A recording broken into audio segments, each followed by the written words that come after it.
your approach with Marion Hampton is, if you're going to draft him aggressively and early, you better be patient, because it might take half a season before he really takes over this backfield, and it might never happen this year, depending on how Harris performs. Gadsden and Disley so far not fantasy relevant at this time. Again, a more run-heavy offense. Hampton and Najee Harris, very intriguing, but the ADP, I think, on both of them is slightly off. Fantasy Sports Today, only on SportsGrid. Big Fish is the best player in the WNBA. She is running away with the MVP award. Why is that? Caitlin Clark, injured. Asia Wilson, not playing at Asia Wilson level, but it's more about the fact about what's around her has been an issue. So to me, Fish is almost like the MVP because everyone else has gone down in some way, shape, or form. Betting above the rim, only on SportsGrid. I think he's on easily the back nine of his career at this point. A lot of fans I see on social media saying, oh, we got to sign this guy. We got to sign this guy. Something left here with Noah Fant? What gives? I think they were ready to move on from him as a veteran, but I think Fant is like a number 2 tight end for a contender who can play a lot. I think that would interest me, and I've almost been looking around trying to find a good landing spot for him, and I've settled on what if he were to go back to the Broncos and sort of back up Evan Ingram. Newswire, only on SportsGrid. The two guys that can do it all. Too much electricity this morning. This is a good time. We're having a lot of fun. I had to do a triple take. Ka-ching! Why?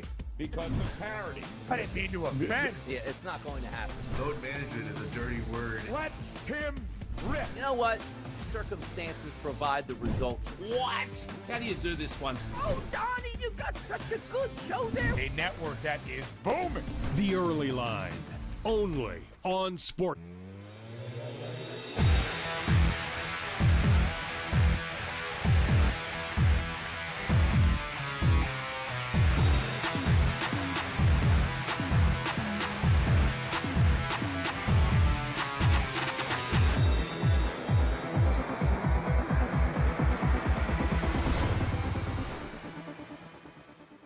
And welcome in. It is In-Game Live Game Day on a terrific Tuesday evening. Scott Wetzel and Joe Madden in for Dave Sherapan once again this evening as Dave continues to recover from his recent surgery, hopefully back soon. But in the meantime, Joe and I, for the next 2 glorious hours right here on the grid until 10 p.m. Eastern Time, we got baseball, little WNBA as it returns for the second half since the All-Star break. We got 5 games on the schedule. Got a slew of, obviously, baseball games. We got our SGP, which, oh, by the way, cha-ching, cha-ching, hit last night. Thank you very much. We got our 5 on the line, Black Clouds, which also was a winner last night. Thank you very much, LA Dodgers. So we'll get to it all over the next 2. Joe, what's going on? How are you on this terrific Tuesday? It is a terrific Tuesday, Scott. The weather here isn't the best, but I'm excited for these games tonight. The Chicago White Sox just got another runner home. They still have 2 out there on base on first and second. And yesterday, we didn't roll with the Chicago White Sox on the out line. After what we saw they did all weekend versus the Pirates, I had to go back out of principle, like you pointed out last night, on the Chicago White Sox on the out line, laying 1.5 today. So let's see if they can pull off a miracle here tonight. But they're down 4-2 versus the Tampa Bay Rays, and we do have runners out on first and second, like I was saying, and only 1 out here. So they're plus 2.5 right now on that run line at minus 138, plus 350 on the money line if you want to be crazy and bet the Chicago White Sox today. But there's going to be a lot of better opportunities for you to jump into games, Scott. There's going to be so many great bets we can make tonight. How's your day going so far?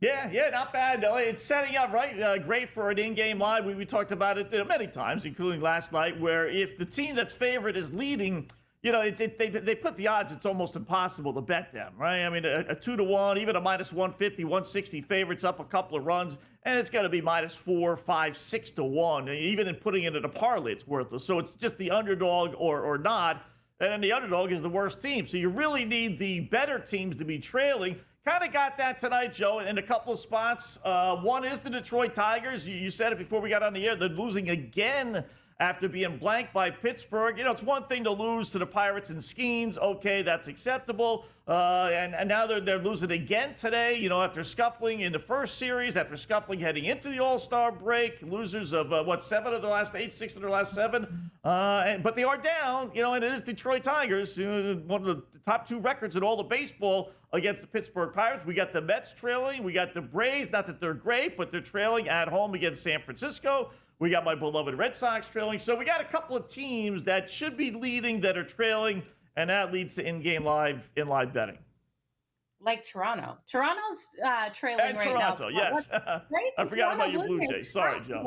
I finally am buying into my team, and now they're down. I couldn't believe it that first inning with the Yankees being able to get those 3 runs on the board. Toronto did have a couple opportunities where they've had bases loaded thus far and haven't been able to bring those runners home. So I think Toronto plus the 2.5 at minus 148. It's juicy, but I do think they have every opportunity of not only covering plus the points, but coming out a winner at the end of the day here. So they're plus 220 on that money line, and they were a minus 122 favorite going into this. So they're down 2 runs right now versus the Yankees. And the Yankees pitcher, Scott, I'm not even going to attempt to say his name because I am just going to say it wrong. I've heard it said so many times, but if you don't put that L in there, you're just going to wreck it.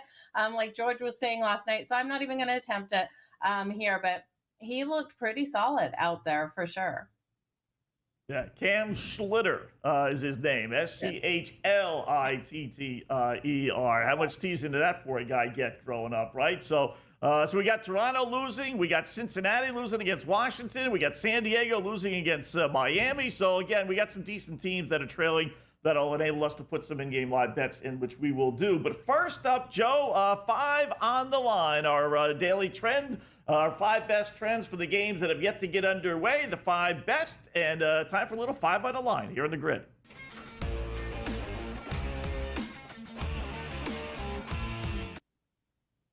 All right, start with last night, 1-3-1. Rough start to the week, but that's okay. We'll rebound. Still 70 games over 500. Had a winner with the Milwaukee, which won its 11th in a row. We got a push out of the Houston and Arizona game, as you see there, and then we lost with the other 3. Cubs blew an early lead. A's and Rangers went over by 1, unfortunately, and then over 7 Milwaukee. We came up 1 short, so 1 run kind of killed 2 of our plays there. So 1-3-1, but right back to the board we're going to go tonight. We'll start with one we really should have had last night. I'm not sure why I didn't pick this one out, but Colorado hosting St. Louis. Rockies' bottom line is they're just atrocious, right? But especially against winning teams, 9-57 against winning teams going back to last year. They just don't beat these good teams. Not bad, you believe it or not, against losing teams, but against winning teams, no good. So let's go with St. Louis. Won last night. Hopefully we get another winner out of them tonight. Cardinals minus the 155 at Colorado. Texas under 34-15. It did go over last night, like I said, by a half a run. Got 9 runs with the over-under being 8.5. But the bottom line is if I just gave you that stat right now, 34-15, you'd be all over the under. So Texas under at home, number 1 under team. Let's go under 7.5 A's and Texas Rangers with DeGrom on the hill. That's why that number is so low. Next up, Dodgers. 35-15 they are this season against losing teams. They don't lose to bad teams. They struggle against the good teams. You throw that in there with Minnesota, only 23-33 against good teams, which the Dodgers, winning teams, are. So you got a pro-Dodgers and anti-Twins.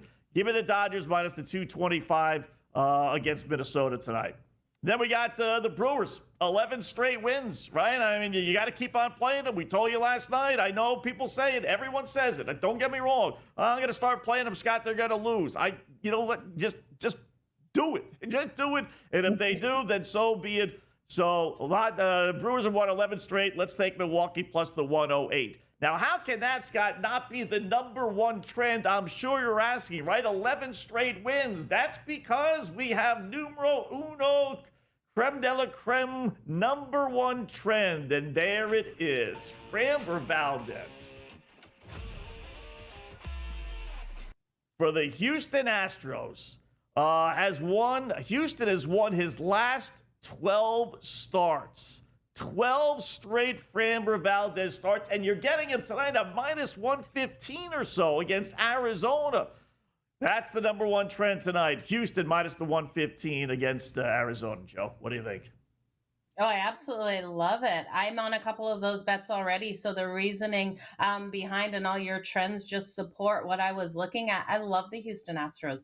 going into tonight's matchup versus the Arizona Diamondbacks. We saw them yesterday get a nice big win, 6-4, and I love those numbers with Valdez and how many straight wins, 12 straight wins he's been able to get for this team. He's got such a strong ERA, and I do think the Diamondbacks will be in trouble against him tonight, especially with Rodriguez getting the start. So I think that's a great one. How can we not go back on the Brewers tonight versus Seattle, especially after they blanked them last night, winning that one 6-0. I didn't expect that many runs of that game, Scott. We were looking for that 3.5. I never got to a point where I bet that one to the over because it seemed like the Brewers just got those runs on the board so quick that there wasn't a point where we were able to get it done once those runs started coming in, and it was late those runs started coming in. So I love where you're going with your 5 on the line tonight.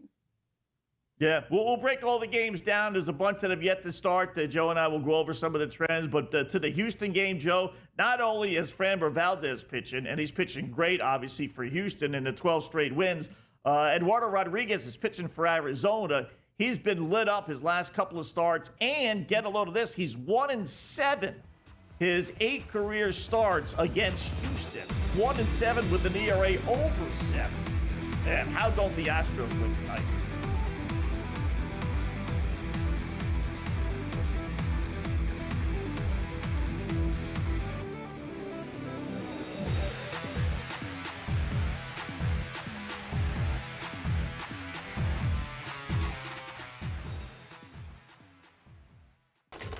Enter into the magical world of McLuck.com, where even the smallest of spins can win real cash prizes. Adventure into over 1,000 of the best Vegas-style slot games. So what are you waiting for? Unlock your free welcome offer today. Join the fun where winners play and players win. Two guys that can do it all. Too much electricity this morning. This is a good time. We're having a lot of fun. I had to do a triple take. Ka-ching! Why? Because of parity. I didn't mean to offend. Yeah, it's not going to happen. Load management is a dirty word. Let him rip. You know what? Circumstances provide the results. What? How do you do this once? Oh, Donnie, you got such a good show there. A network that is booming. The Early Line, only on SportsGrid. We're going to go through every single thing, and I've got a great team behind me that's going to help me get the job done. I want this to be the place that people come to. There is going to be an energy to game time decisions that you will feel night in and night out. We are going to hit every single one of those markets that you need to know about. We will have everything at our disposal, and we will use that to our advantage. There is not going to be a better place, I promise you, than Game Time Decisions. I'm Kevin Walsh. Tune in to Game Time Decisions weekdays on SportsGrid. The game is on. The stakes are high. But the action isn't just on the field. He's rearranging that ring. Get it inside! SportsGrid's in-game live. Your ultimate second screen experience. A little flyer, couple of 15.5-point live line. Every prop, every play, every day. Anything can happen. It's complete chaos. It's smarter to be on SportsGrid.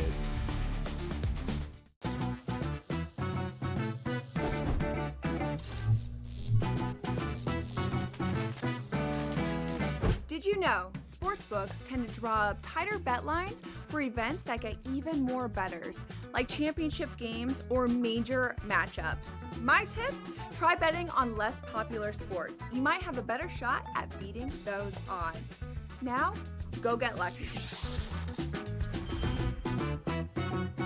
See you in Las Pages. Let's get lucky.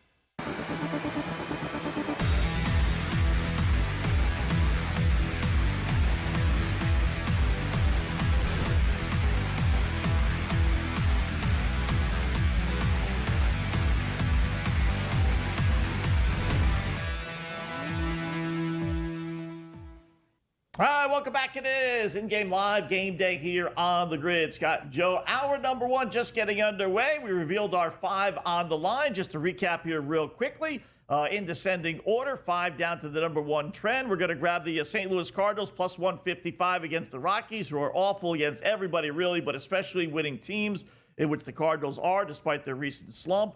We're going to grab under 7.5 A's in Texas. Texas 34-15 under at home. Going to grab the Dodgers minus the 225. Great against losing teams. Twins awful against winning teams. We'll take the Milwaukee Brewers plus the 108 as they go for their 12th straight win tonight. And then finally, we'll grab Houston minus the 115 at Arizona as the Astros have won Framber Valdez's last 12 starts, which I tell you what, that really is truly impressive. He's won 9 in a row himself, but the Astros in games in which he's pitched have won 12 in a row. So hopefully we get 13 in a row tonight against the Arizona Diamondbacks. Houston winning last night 6-3.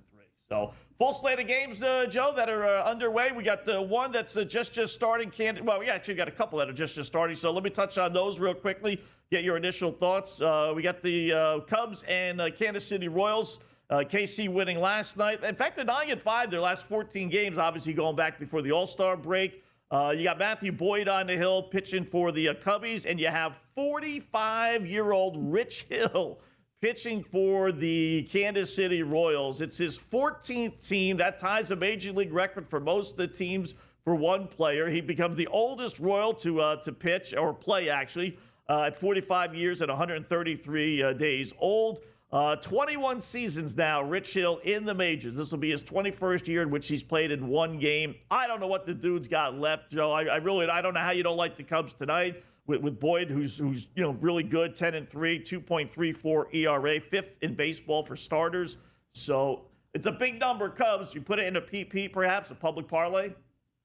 Yeah, you could put in the public parlay, or you could look at their team total, Scott, and I don't mind that. Their team total coming in at 5.5 runs. It's plus 118 to the over. You said it. Rich Hill is getting up there in age. I can't believe he's the oldest Kansas City Royal pitcher out there, and that he has played this many seasons. It's crazy to think he's had such a long career on the mound, but I think we're going to see the Cubs hit him hard in this one. So I do like their team total over 5.5. They're averaging right under that at 5.3 runs per game on average. So I think they're going to be able to get things done, and especially after Kansas City had that big win last night, 12-4 win over them, they're going to be eager to be able to get those runs on the board tonight, Scott.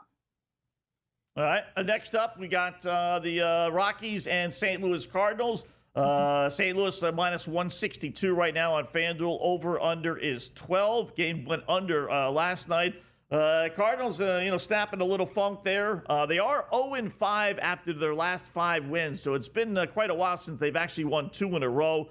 Rockies 6-18 their last 24 games.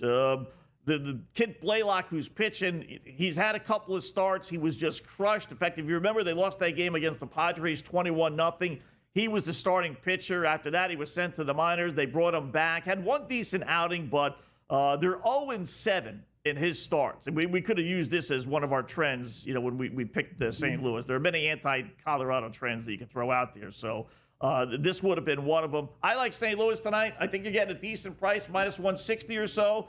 You don't get that too often, even at Colorado. I'll take a crack on the Cardinals tonight. Yeah, I think the Cardinals can get it done, but I also think that we're going to see those runs coming in. You look at Eric Fetty out here, and I know his ERA is pretty decent at a 4.87. It's on the higher end, but you're looking at his struggles as of late, and you look at his last couple of road starts, Scott, it hasn't been pretty out there. He's been absolutely shelled with an ERA over 10 in those last couple of starts. So I'm looking for the Colorado Rockies to be able to put a couple of runs on the board as well. I'll take the first 5 innings. It's a big number. You ready for this? Over 6.5 runs in the first 5 at minus 114. I think we got a 4-3 style first 5, Scott. I'm hoping so, at least. That is a lot of runs. I don't play first 5 too often, but I know what the lines generally are. And listen, that makes sense. The game is 12, so it's just weird when you actually see 6.5 runs. You need 7 runs in 5 innings. Yikes. So, all right, that's it. Texas and I was going to keep on wanting to say Oakland, right? But Texas and the A's, it is already 1-0 A's. They scored a run in the top of the first, bottom first now. So A's are still getting plus 154. You see it was minus 230 to start. Not really getting much of a discount with Jacob deGrom on the hill. Rangers minus 2-1 right now. Over-under is up to 8.5 thanks to that one run by the A's in the first inning. Yeah, so DeGrom coming in here had a strikeout prop of 6.5. It was minus 122 to the over. He's already been able to put 6 strikeouts out on the board. So I'm happy with that because I did play a strikeouts. I kind of did a ladder here, Scott. I also took him over the 17.5 outs. I can't remember which other pitcher I parlayed that with because it was minus 196 for him to have 18 outs. It was just a crazy number, but that was a parlay piece for me. He's just been lights out at home, but he has allowed some deep balls to come in as well. So we got to be careful with DeGrom in these home starts sometimes, but I took him for the over 6.5 strikeouts. And then I played around, and maybe you can still jump into this. I'm not sure if this market's still going to be open, Scott, because I did the 7+ strikeouts for DeGrom in Texas to get the win. It dropped it to plus 135. So now with Texas down a run, you're going to be able to play with that number even more. You could have taken it all the way to 11+. I just wrote down the odds just to see where we sit. If he gets 11+ strikeouts and Texas gets a win, that was plus 1,500 on FanDuel. So they went all that way up to that. All right. Maybe you put Texas in that the PP there, the public parlay, because the numbers do say the Rangers. They're playing, really good ball for them. 6-2 their last 8. I know it's not a lot of games, but it's been a season-long struggle for them. So 6-2 their last 8. And Oakland/Athletics, 23-41 against winning teams, which Texas now is, thanks to last night's win. They're 51-50. So they're 18 games under 500 against winning teams, and they're 500, believe it or not, against losing teams. So they do a decent job, but against the better teams, as Texas is, they don't win the games. So I do think Texas, like I said, you're not getting any kind of discount here, 2-1. So put them in a parlay, maybe with the Astros later on or one of the earlier games. So we'll look at some of the other games and our SGP same-game parlays. I have one. Joe has one. We'll reveal those when we come back here on The Grid.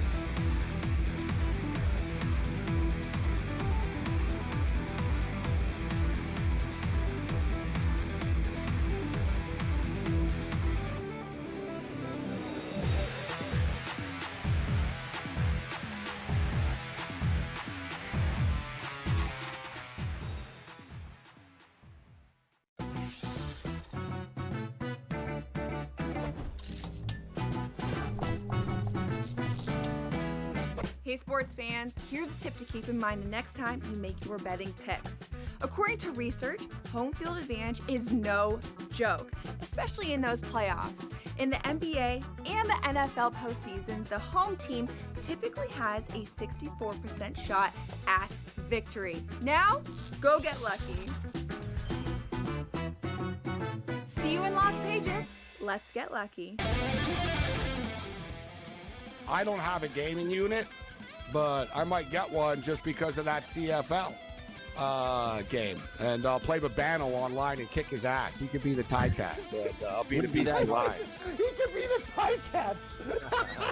He could be the Red Blacks. I'll be throwing bombs. I'll be throwing bombs. Sports Rage tonight, only on SportsGrid. Devin Booker, do you know, in those 2 years, actually makes more in his salary than the entire Miami Marlins payroll this year, which I think is at like $62 million. Has a 72.5. I'm just doing the math really quickly.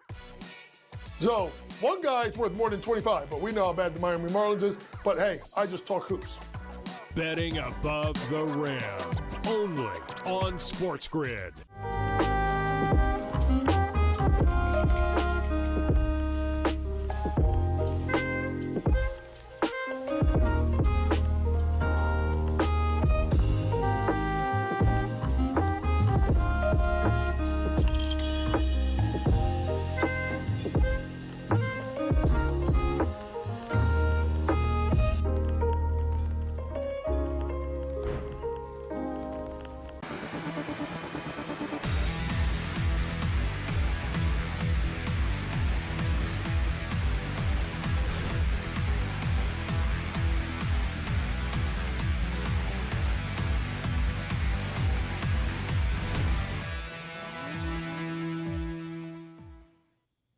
And welcome back. It is in-game live game day here on The Grid. Scott and Joe, hour number 1. We got a couple of plays in. We have our SGPs, though, to get to. Same game parlays.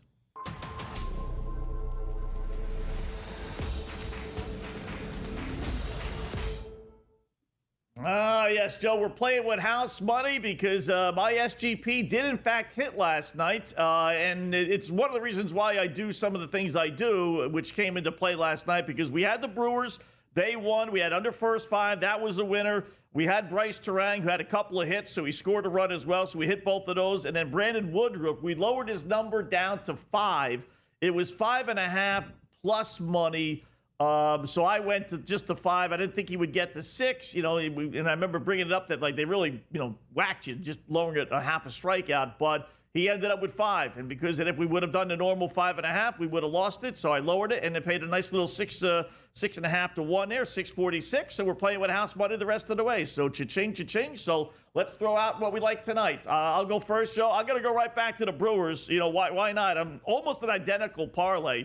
Just because it won last night. Couple of tweaks. I'll take Milwaukee. It's plus 108. You want to give me a team that's won 11 straight plus odds? I mean, the boys in Vegas clearly have a sense of humor, right? Where do I sign? Give me the Brewers. Well, until they lose, keep betting the Brewers. I'm going to go under first 5 again. Great pitching matchup. You got Woodruff on the hill for Milwaukee. He's been terrific, so I don't think you're going to get to 6 runs. I bumped that one up 1. The number really was 4.5. I gave myself a little cushion there. I made it 5.5. I'm going to use Terang again, 2 bases. Had 2 hits last night, so he's on fire. I'm going to go with a Mizorowski 5 strikeouts. Going to lower his number down a little bit as well. His was 5.5, and might even been 6.5. So they're charging me minus 470 on that. And then this is the one that we're going to have to sweat out, I suppose. We need a tie first inning, 0-0. That's basically what you're asking for. Minus 175. So Brewers under 5.5 first 5 adjusted odds. Terang 2 bases. Mizorowski 5 strikeouts adjusted odds. Starting pitcher for the Brewers, and a tie in the first inning. And it pays. This is one of those that came out surprisingly high, almost 9-1, plus 894 on that parlay. That's a pretty sweet payout on that parlay, Scott. So that tied first inning at 0-0, 1-1, it doesn't matter as long as it's tied at the end of the first? Right. I'm guessing 0-0, but yes, if it's 1-1, 2-2, yeah, it just has to be a tie. Okay. I love that parlay. I love where you're going. I think you're straight on the money. There was no way I would step in front of the Milwaukee Brewers tonight, especially with that pitcher starting. I'm going to look at the Houston Astros versus the Arizona Diamondbacks.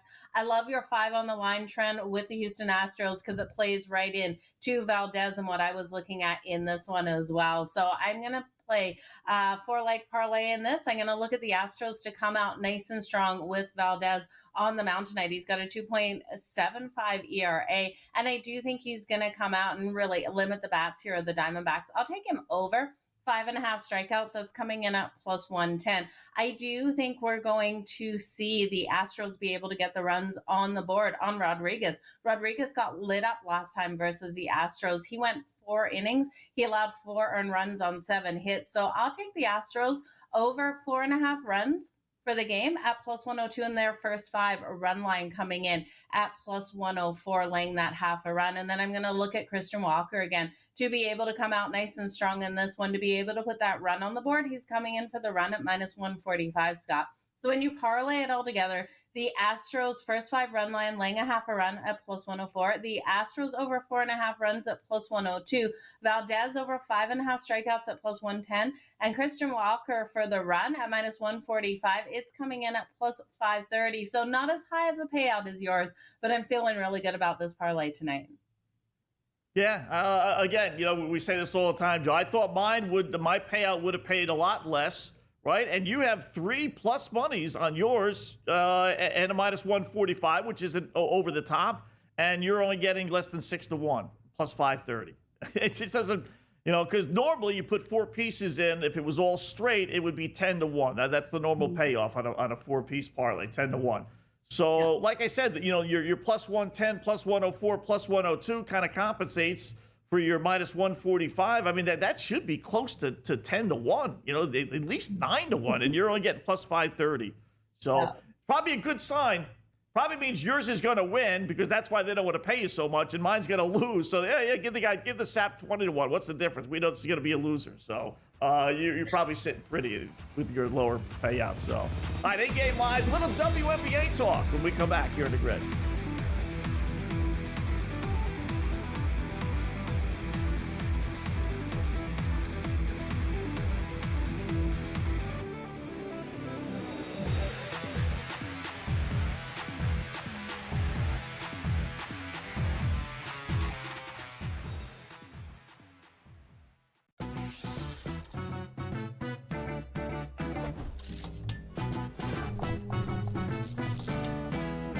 Hey sports fans, here's a tip to keep in mind the next time you make your betting picks.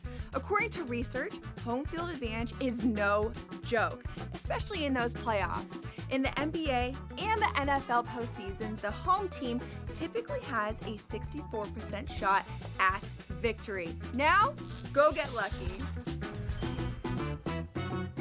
See you in Las Vegas. Let's get lucky.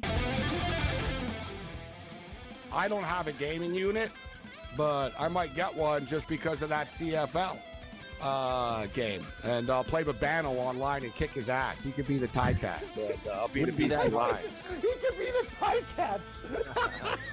Be the Red Blacks. I'll be throwing bombs. I'll be throwing bombs. Sports Rage tonight, only on SportsGrid. Devin Booker, do you know, in those 2 years, actually makes more in his salary than the entire Miami Marlins payroll this year, which I think is at like $62 million. That's a 72.5. I'm just doing the math really quickly. So one guy's worth more than 25, but we know how bad the Miami Marlins is. But hey, I just talk hoops. Betting above the rim, only on SportsGrid.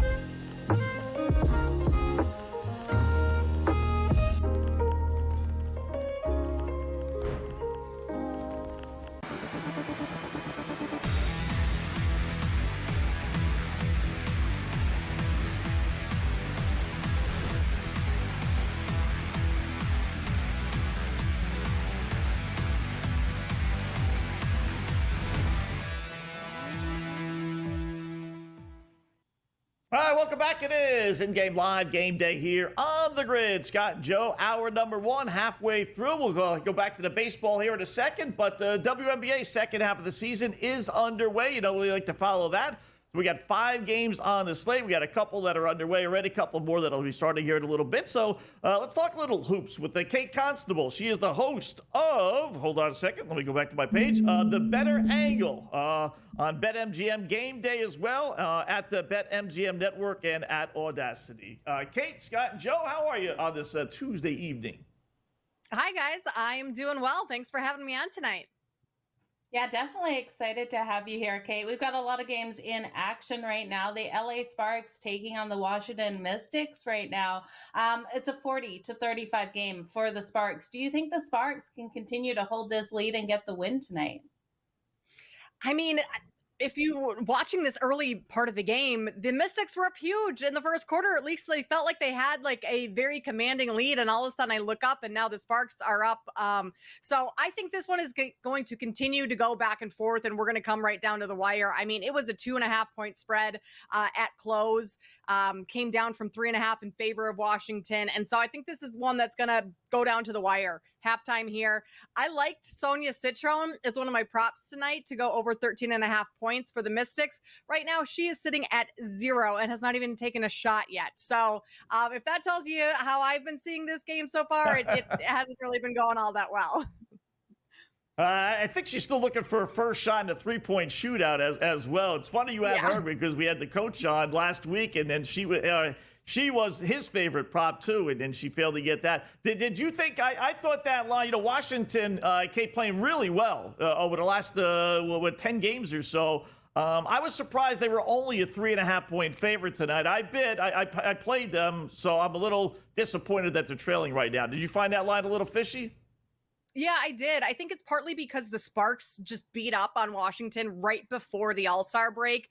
The Mystics lost by 19 to LA. And so that might be what the book's thinking, that people are going to look at that outcome and think, okay, the Sparks team can really, I guess, do the same type of damage. Not the case, though. Washington, they really became one of the best defenses in the league in July. They were first through the first 2 weeks, allowed just 77 points per game. So they were kind of turning a corner, playing really well with a lot of really young players, some of those rookies you mentioned. So I was surprised that this was only 2.5, which is why I jumped on it. We'll see how this second half pans out. But yeah, that one did seem a little fishy off the jump. Okay, so talking about teams that did dominate, the New York Liberty before the break dominated the Indiana Fever. What, they win by like 21 points in that matchup. They're back in action tonight. The Liberty, though, only up by 4. It's a 32-28 game. That spread still sitting right around double digits at 9.5. Kate, do you feel like the Liberty will pull away in this game? We're in the second quarter. Yeah, I think once this game kind of continues on and gets, late in the third, I think New York will start to pull away a little bit. This one's funky, though, because they got Jonquel Jones back tonight, so managing her minutes, because she's not going to play a ton. Emma Miesemann just signed with New York, too, after playing overseas, so they kind of have a couple pieces that are different than what they were used to in that 4-game span prior to the All-Star break, where they were playing so well in that 3-4 game span, and that's when they beat the Fever by 21 right before that. So those are just a few factors in this game that maybe will kind of lend itself to New York not completely running away with this one. I bet New York tonight. I laid the 10. I thought they could get it done. I still think they can. I think as this game goes on, they'll kind of wear the Fever out a little bit without Caitlin Clark on the floor. And some of that scoring dominance for New York can kind of pick up in the second half. So I'm hoping. I like where New York is at. I like how they played so far through just a short period of time right now. But I think they're in a good spot to still continue to cover this. All right, speaking of 10, that's the line right now from Minnesota over Chicago. They trail the Sky 31-30. Chicago was playing halfway decent, but boy, they closed out the first half just playing awful basketball. For 4 in a row, average margin of defeat, 16-plus points. Hanging tough, leading by 1. You want to grab Minnesota at a little bit of a discount from what it was to start the game, or do you think the Sky have come to play tonight? I kind of think the Sky have come to play tonight.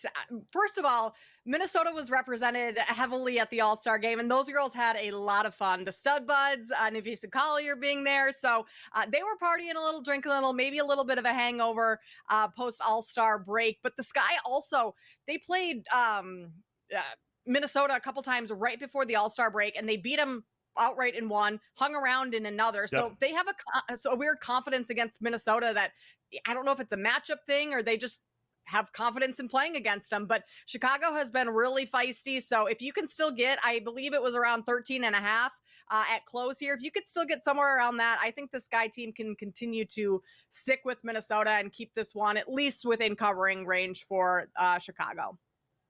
I like where you're going with that one. We then have the Atlanta Dream and the Las Vegas Aces kicking off at 10 p.m. Eastern. This one's got a high total, 161. We've also got the Aces, a 1-point favorite, minus 120 on the money line.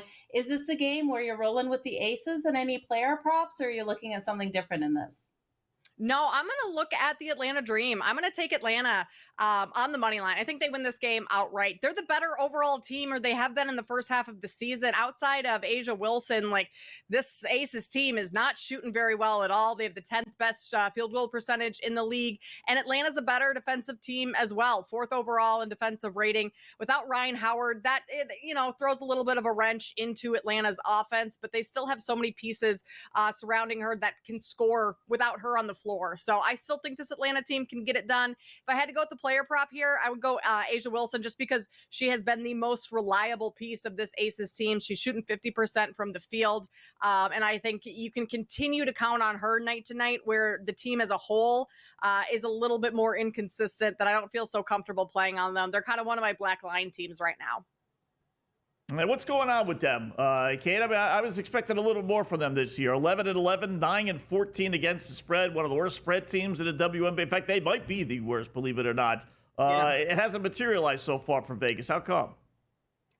I don't have the answer for you, Scott. I wish I did. Early on in the season, I thought it was because Jewel Lloyd was kind of introduced into the mix and maybe figuring out rotations and shot selection, things like that, kind of threw the Aces off a little bit. But they've had plenty of time to adjust. That should not be an issue. Now, I mean, they just choose not to show up some nights. And for a team that's won a couple championships in the last 5 years, that's very concerning. Becky Hammon has been all over them a couple times and outright in the media.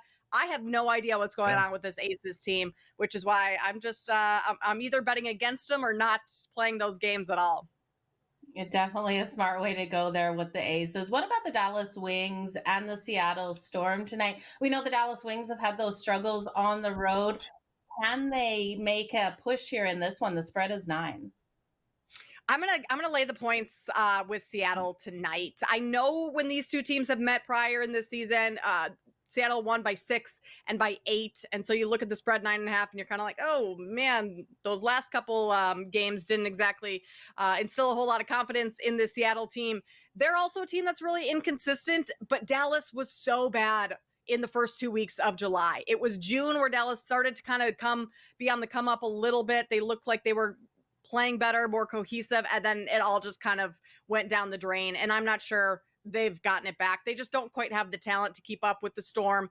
And so I think Seattle at home tonight, comfy spot for them. First game after the All-Star break. I would look to lay the points with Seattle if I had to play anything in that one. All right. Yeah, it was Dallas. I think I said Chicago. It was actually Dallas that finished up 0-4 heading into the break and losing by an average of 16 points. So only a couple seconds left. Are we ever going to see Caitlin Clark again? I'm really concerned. I think it's going to be a long time. I think they play it very safe with her after all these injuries. So it could be a couple weeks at the minimum. Yeah, it's a shame. It's too bad. It could have been a really great All-Star with being at home and everything and all that other stuff, but unfortunately not the case. Kate, great job, man. Do appreciate it. Check her out. She's the host of The Better Angle on BetMGM GameDay at BetMGM Network and at Odyssey. Kate, great job. We'll do it again soon. Thank you. Thanks, guys. Have a good night.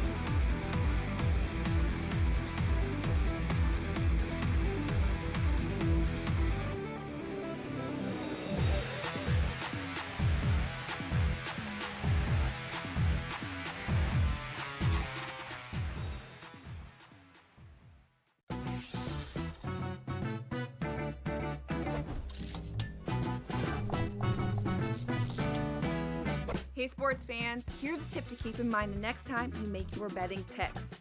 According to research, home field advantage is no joke, especially in those playoffs. In the NBA and the NFL postseason, the home team typically has a 64% shot at victory. Now, go get lucky. See you in Las Vegas. Let's get lucky.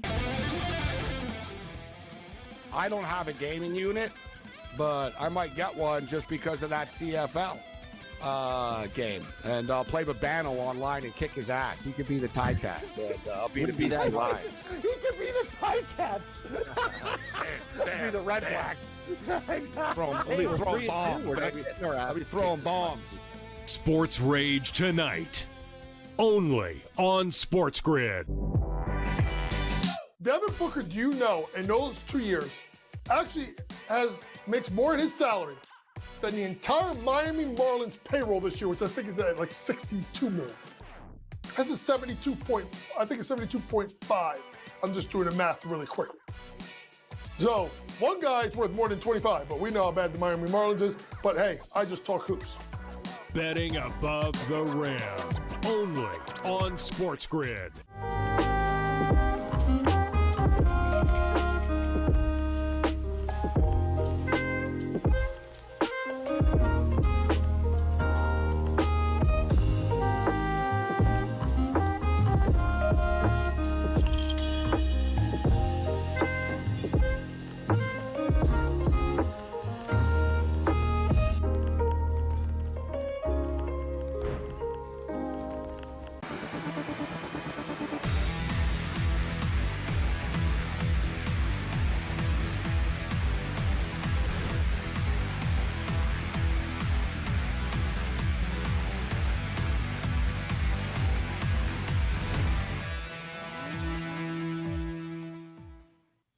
All right, welcome back in Game Live, Game Day here on the grid. Scott Joe, hour number one. Thanks again, Kate Constable joining us. Check her out, the host of The Better Angle and BetMGM Game Day on at BetMGM Network and at Odyssey. So thanks, Kate, for giving us some WNBA plays. Back to the base. Well, Steve Burrow, by the way, on about 15 minutes. We'll do a little baseball stuff with him from WagerTalk.com. So back to the baseball board. Joe, I've not checked. We were talking with Kate. I don't know if you had a chance to take a peek at some of the MLB games. Let's how your Blue Jays doing? They make any kind of comeback against the Stankies? Because we all want to root against the Stankies. Any luck tonight? Well, they put one run in. Flaherty is now out there. So not what I wanted to see. We're at the top of the 6. So it's a 4-2 game. The Toronto Blue Jays come straight back on the money lines, plus 185, plus 2.5, too juicy on that run line at minus 160. But they have every ability. It's not like the Yankees or their bullpens, really. I still think their bullpen has a bigger advantage. It's been worked a lot, but I think they can get things done. So I would take a shot on the Toronto Blue Jays, but I had the money line coming in, and I also sprinkled on that run line coming in at minus 1.5 at plus 158 or plus 198. I can't remember my numbers off the top of my head, Scott, but I do think it's the right side to be on. You know, the Jays have just been so hot. I couldn't step in front of them tonight. So the White Sox, though, are still down 2 runs, Scott. Really needed this team to cover that out spread. The Tampa Bay Rays up 4-2 at the moment. Did you do anything with that game? I did not. I was going to tease you and say you had to play the White Sox after they won last night. So I was going to leave that one to you. I just, you know what? I don't want to jinx Joe. I don't want to bet Tampa Bay or the White Sox, or just let the White Sox do what they need to do. So I stayed away. How about this one? 3-1 Miami, leading the Padres. Top of the 8th inning. They're giving us an over-under of 4.5. So we need 1 run. We got the Padres batting twice, the 8th and the 9th. We got the Marlins batting bottom of the 8th. We got to get 1 more run, against the Marlins bullpen. To throw out a little flyer, not crazy money, but I'll take a chance we get 1 more, a 3-1 game. Why not over 4.5, Joe? Yeah, I absolutely would as well. I love looking at those totals when we're sitting this late in a game because we know those runs can come by either of these teams. We have the ability. We won't go the bottom of the 9th, of course, if the Padres don't put up the runs before the top or before we go the bottom. But I do think 4.5 at minus 122, it has such a shot of hitting, Scott. So I like it there. I'll do the same thing, like a small little piece. Washington is leading Cincinnati 6-1, top of the 8th inning. They're giving us an over-under of 7.5, although it is juice, minus 166. I'm not thrilled about that. Reds, though, have 2 on. Looks like 1 out with runners on first and second. I'm surprised they're giving us 7.5. I mean, that's just 1 run. And I tell you, Washington, very quietly, Joe, is on a monster overrun. They are...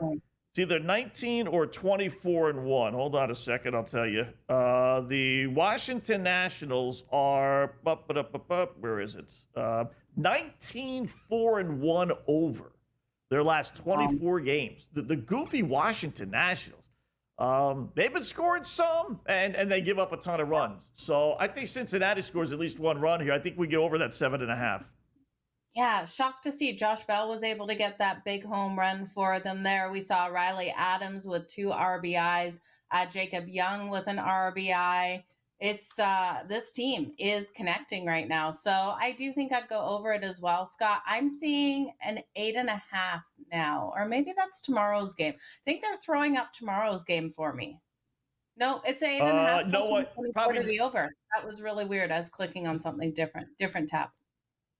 Yeah, if it is 8.5, it's because Cincinnati has runners on second and third, and there's nobody out, actually, according to the 4-letter network. So they're in a position to get at least 1. So if you got that 7.5, I could see why they actually would bump it to. Mm-hmm. It just dropped again. You know what? I see 7.5 minus 102.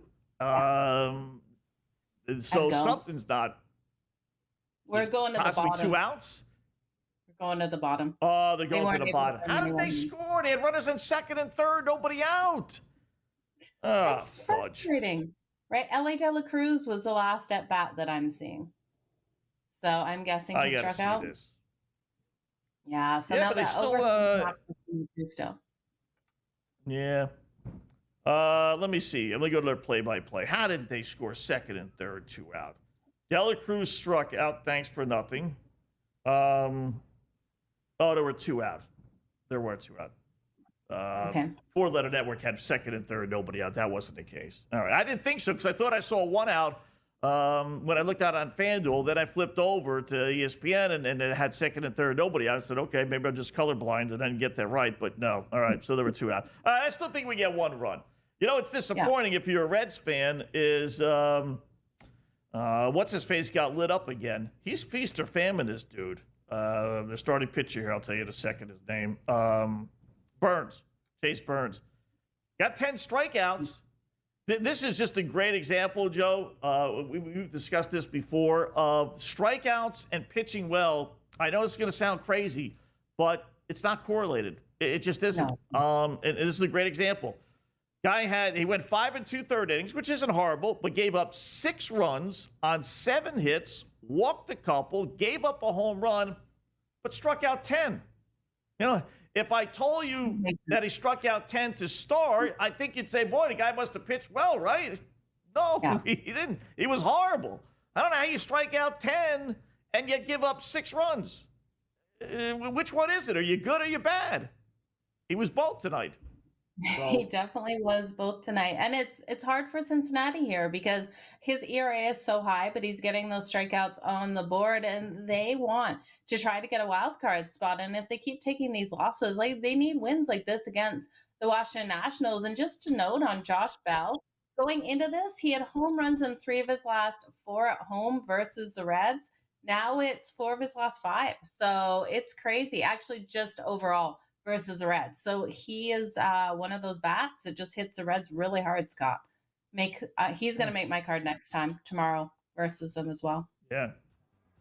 Reds, if they lose tonight, they have tomorrow to avoid being swept for the first time all season, believe it or not. All right, Black Cloud Play of the Day coming up next.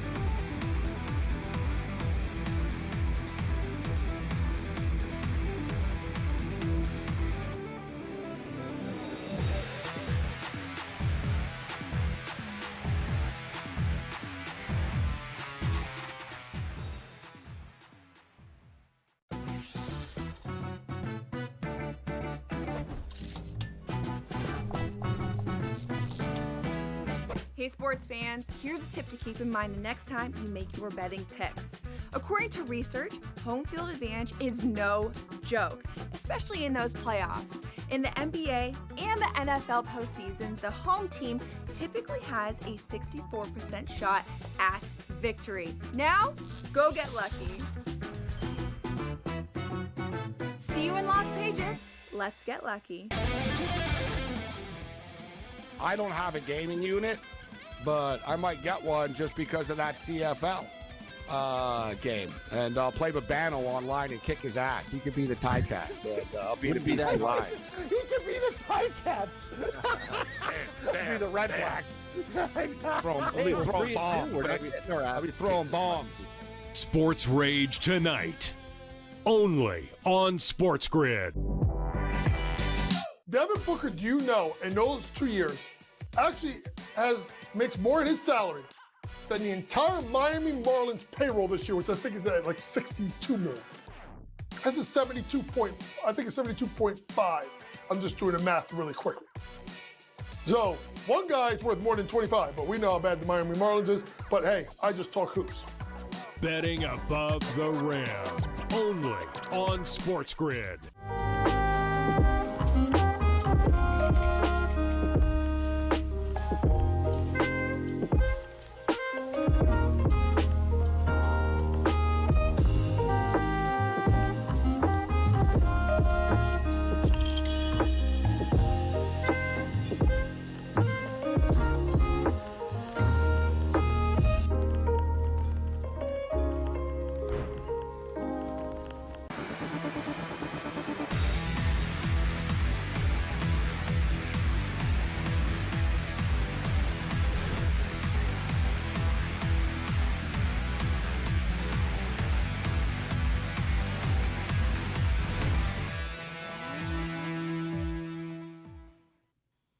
All right, welcome back in-game live game day on the grid. Hour number 1. Boy, a fast hour for sure. A little baseball, a little WNBA. We had our 5 on the line. We get our SGPs out. Time now for, you know what, our Black Cloud Play of the Day.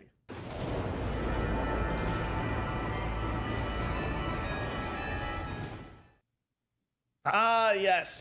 This is the play in which if you're a dollar better, reach down deep into your pocket and grab an extra buck or two because it cannot lose. It did not last night on the winner side of things. Beautiful thing. So we had an SGP winner last night, and we had a Black Cloud winner, as we had the Dodgers 5-1, never really in doubt. They spotted Minnesota an early 1-0 lead, and that was basically it. 5-2, actually, was the win, as the Twinkies scored a run in the bottom or the top of the ninth inning. So could go right back to the well. We're kind of, but we're not. We're going to use the same game for our Black Cloud, but we're going to use the under, not the entire game, a rare under first 5, Joe. We're going to go under 4.5. Here's why. This guy pitching for the Twinkies, who, listen, can't hit their way out of a paper bag right now. They stink. They can't score. Dodgers, they seem to have broken out of their funk a little bit, but they're still struggling. But the Simeon Woods Richardson dude, I tell you, his numbers, they really are impressive. He's allowed 1 run his last outing, no runs his previous outing, 1 run his previous outing, no runs his previous outing, did give up 3 against Milwaukee in 6 innings, and then no runs his previous outing. So he's given up 1 run or less in 1, 2, 3, 4, 5 of his last 6 starts. Why not just go under for the game then, Scott? Because he's a 5-inning pitcher. That's basically it. He has gone 5 innings in that stretch, every game except 1, and that was the 6-inning game against the Milwaukee Brewers, in which he gave up 3 runs. So chances are real good he's only going 5. So if he's only going 5, I'm not going to go under 8.5 and trust that Twinkies bullpen. So I got Yamamoto on the other side. I got Woods Richardson over here. This has got 2-1, maybe 3-1, written all over through the first 5. So under 4.5, Black Cloud play of the day. I really like this a lot. Let's do it. I love it. I love exactly where you're going with that. The first 5 under is a great call on this one. You're right. Take the bullpens out of it. We don't have to worry about the Dodgers or the Twins bullpen. Yamamoto, we know, is going to come out strong. And you look at Wood Richardson and how elite he has been. Best, I've seen him in his career, Scott. You look at him, he's only allowed 1 earned run or less in 3 of his last 4 starts. He's just been on fire. So, yeah, he stays in this 5 innings. Yamamoto stays in 5 or 6. We're definitely going to see that under 4.5 in the first 5. That's a great call on that one. I missed that on the books today.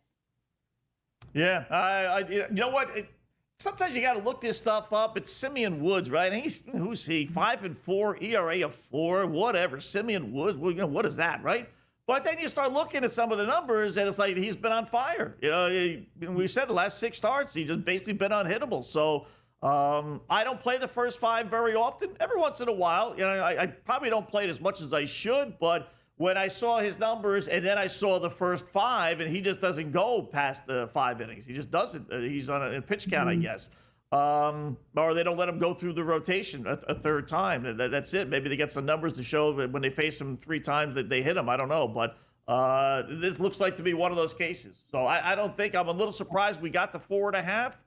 I was hoping it wasn't going to be 3.5. I probably wouldn't have done it at 3.5, but like I said, I think this has got 2-1, 2-0.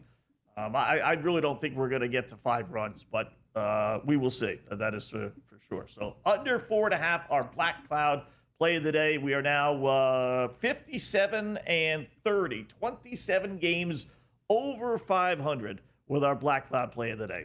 Not bad. Not bad at all. Scott. Yeah, not bad at all. That is a great profit you've been making on that. Yeah, we've been knock on wood, right? We've been halfway decent with that. We've really been halfway decent. We try and get, we get like 1-2 wins of SGPs. We try and at least break even with these SGP being at 5 or 6 to 1 at least. So, and we've had great success with the 5 on the line. So yeah, we've actually handed out a lot of winners here on In-Game Live. So. Real quickly, Joe, we got about 30 seconds. Any WNBA thoughts before we head back to the baseball board with Steve Murrow when we come back top of the hour? We got the Sparks lead Washington. Minnesota's kind of pulling away from Chicago, and then we get the Liberty game.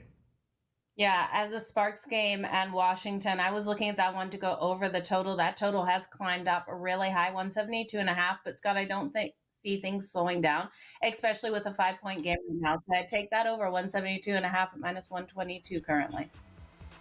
All right, I'll grab the Liberty minus 3.5 against the Fever. I think they do come back and beat the Fever. All right, hour number 2 coming up next.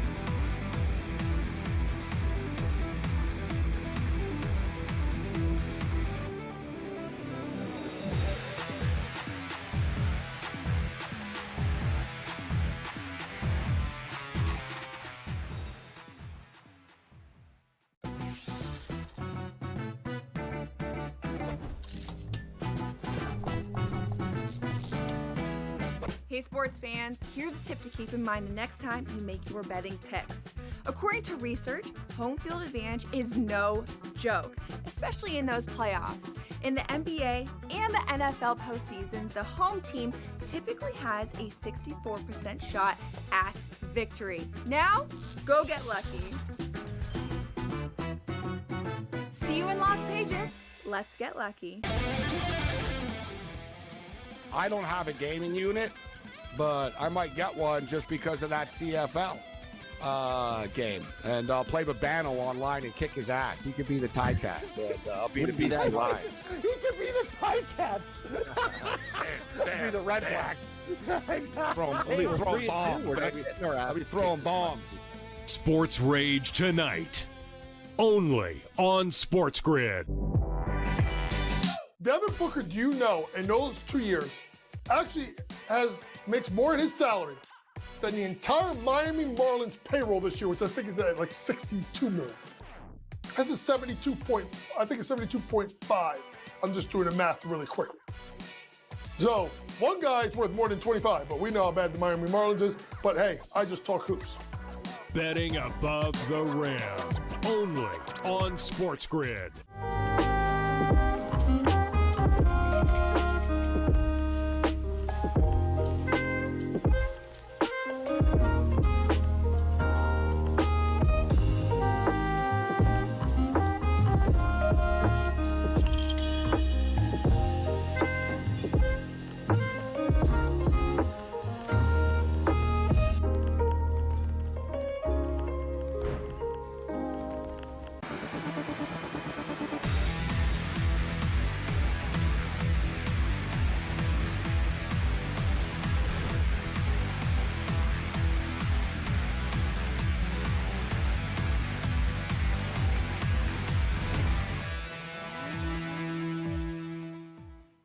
And welcome back. It is in-game live game day here on the grid. Hour number 2 of our 2-hour extravaganza on this terrific Tuesday. Scott and Joe, as we take you to 10 p.m. Eastern time. We got Adam and George Kurtz filling in for Gabe and Cam. They'll take you over the next 2 after that at 10 p.m. Eastern time. Keeping an eye. We got WNBA and we got the Major League Baseball. Full slate of games. We got a few more that'll be starting in a little bit.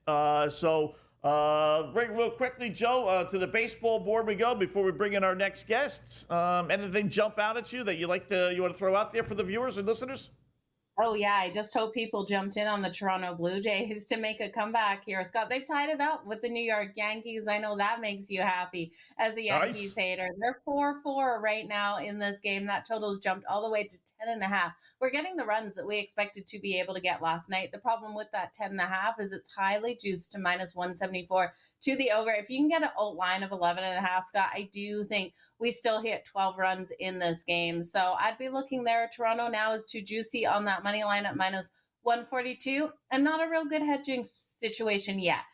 The Yankees at +112. If you would have come in on Toronto, they were just over a $2 underdog. So I would wait a little bit. Maybe they can get another run if you want to hedge if you did take Toronto as a dog price. All right. We could put our first winner in the books as well as Florida. Miami. Forget about San Diego. Miami scored another run, so it's now 4-1 Miami. So the over 3.5. Or over 4.5 rather, cha-ching on that one. So nice little winner. I know one guy that was, I think anyway, on the Toronto Blue Jays tonight. That's our good buddy Steve Murrow. Check out all his plays at wagertalk.com. It's wagertalk.com. Steve, what's going on tonight, my friend? Scott and Joe, how are you on this Tuesday evening? Did you not like the Blue Jays tonight? Yeah, Scott, Joe, great to see you. Yes, actually, my free play of the night at Wager Talk was on the Blue Jays at wagertalk.com. Didn't quite make my best bet card. But yeah, the Blue Jays are an interesting team. We talk about that run differential. They're still only like plus 29 net runs on the season. Yankees are plus 109 net runs. Yet the Blue Jays are 4 games ahead of the Yanks. They've beaten them in head-to-head matchups so far this year. 7-3 their last 10, 4 straight wins. I'm not sure Toronto will be there when all is said and done, but they're a good team right now. They're a hot team. And the one thing that jumps out to me about that American League East, Yankees only 28-29 against winning teams this year. Blue Jays 32-25 against winning teams. Could that be the downfall of the Yanks? By the way, the Dodgers have a losing record against winning teams as well. So it's a very interesting stat to look at, now that we're 90-some games in. Yeah, it definitely is. So, what are you thinking in this game with it tied up 4-4? How comfortable are you feeling with your bet on the Toronto Blue Jays? We know the Yankees did go up first. Can the Jays make a huge push here and cover maybe that run line, laying 1.5? Yeah, we're getting them at about $1.40 right now in game, so feeling okay about it, and that's a little bit higher than the pregame line was. So it does look like Toronto's the right side right now, but obviously anything can happen when it's 4-4.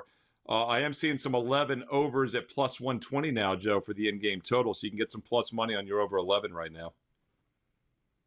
Just, I'm always fascinated with gamblers and the boys in Vegas. I really am. I mean, for me, it's pretty early, but does it ever get with you to a point where you just say, you know what, I don't care the pitching matchup. I really don't. This team has done this, so I'm going to play on them or against them. I mean, case in point, 2 games in 2 teams, much like last night, Toronto. They won 11 straight at home. They're unbeatable. They're 21-4. I think they are last 25 at home.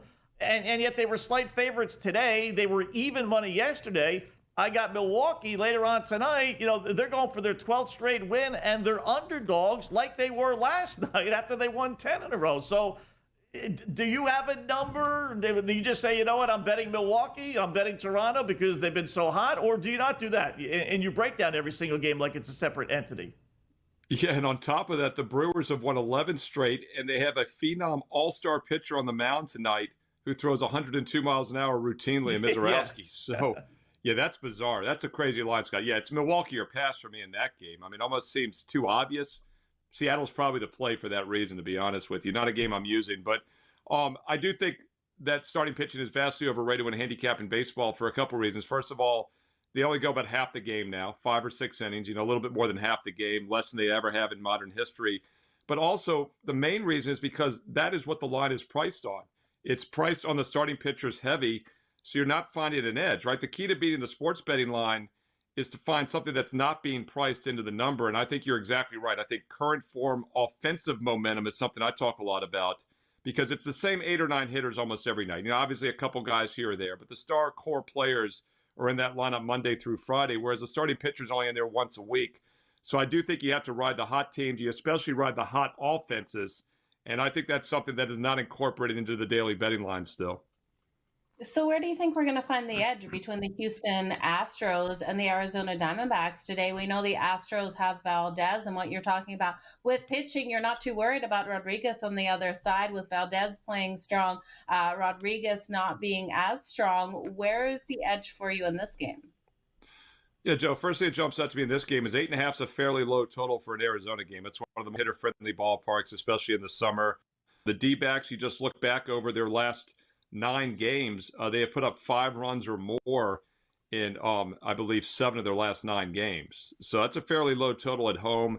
Obviously, it's because Valdez is on the mound. He's got a 2.1 ERA going back to early June, 2.8 on the season. He's been excellent this year. A pair of lefties as well on the mound tonight.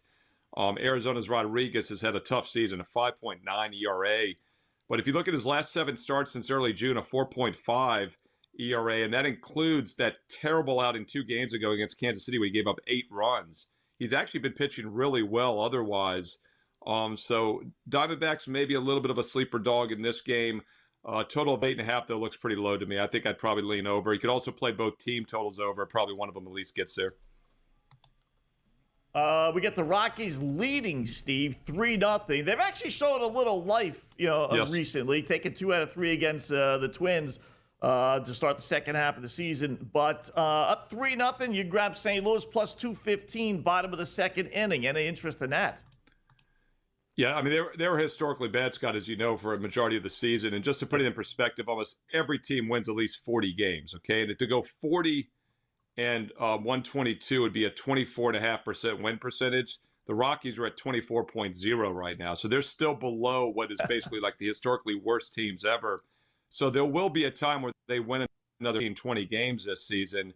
And they're 3-7 their last 10, which is 30%. So they're above average their last 10, even at 3-7. I do think we'll get the buy sign with them a little bit. Where you'll probably find some value with Colorado, where I think they're going to pick up some of those wins will be later in the season, like in September when other teams are starting to sit guys. It's really a difficult team to ever back, in my opinion. But maybe we don't fade them in the near future. It does look like they're playing a teeny bit better in recent weeks. Steve, did you do anything with the A's tonight versus the Texas Rangers? This game is going into the bottom of the fifth. It's tied 1-1 apiece. I actually am surprised by that. I thought Texas maybe would be leading after the first 5 here, but the A's able to get that 1 run on DeGrom. Any thoughts? Things are locked up right now. Not sure why. Yeah, I mean, I like Texas pregame in this one. I think the run line -1.5 around, more of a pick 'em even money price was a better play than laying over $2. But even though it's 1-1 in the fifth, you got to still like. Oop. I think we froze. Yep, we froze him. All right, we're almost done anyway. But he thought a couple things there. We got some good stuff out of him. So Steve Merrill, WagerTalk.com. We got him? Nope. Yes. We're finishing up the segment anyway. Anyway, check out all his picks. It's WagerTalk.com. In fact, they're running a special by August, and you get the rest of July free. So go to WagerTalk.com, hit the Steve Merrill icon, and you're all set. All right, in-game live continues here on the grid.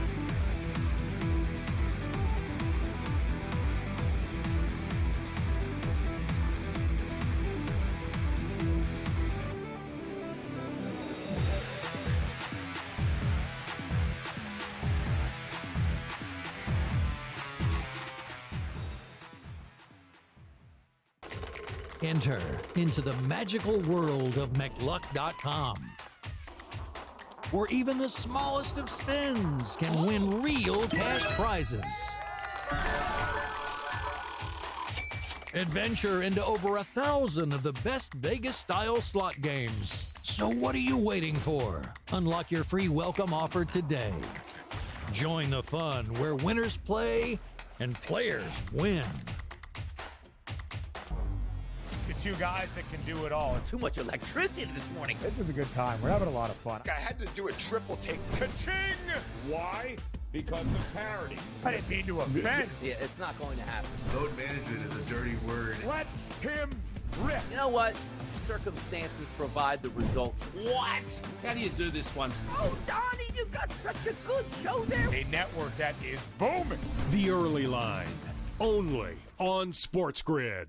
We're going to go through every single thing, and I've got a great team behind me that's going to help me get the job done. I want this to be the place that people come to. There is going to be an energy to game time decisions that you will feel night in and night out. We are going to hit every single one of those markets that you need to know about. We will have everything at our disposal, and we will use that to our advantage. There is not going to be a better place, I promise you, than Game Time Decisions. I'm Kevin Walsh. Tune in to Game Time Decisions weekdays on SportsGrid.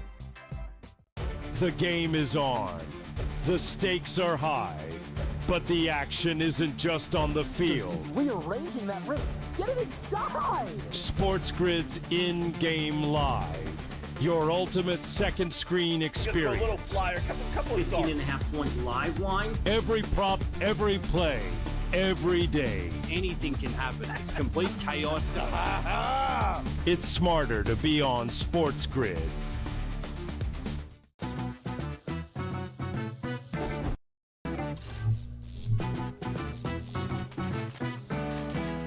Did you know sportsbooks tend to draw up tighter bet lines for events that get even more bettors, like championship games or major matchups? My tip, try betting on less popular sports. You might have a better shot at beating those odds. Now, go get lucky. See you in Las Vegas. Let's get lucky.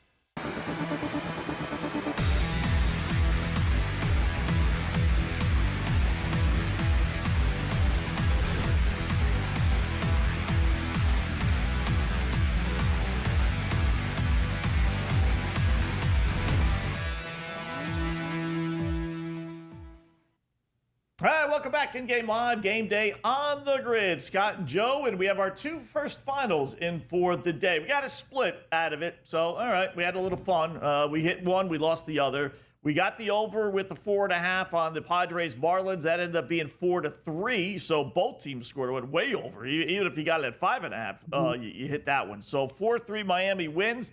Another win closer to our over 67.5 win total. Cha-ching, cha-ching. Unfortunately, the Reds did not score. They lose 6-1, so we needed another run out of that one. We didn't get it.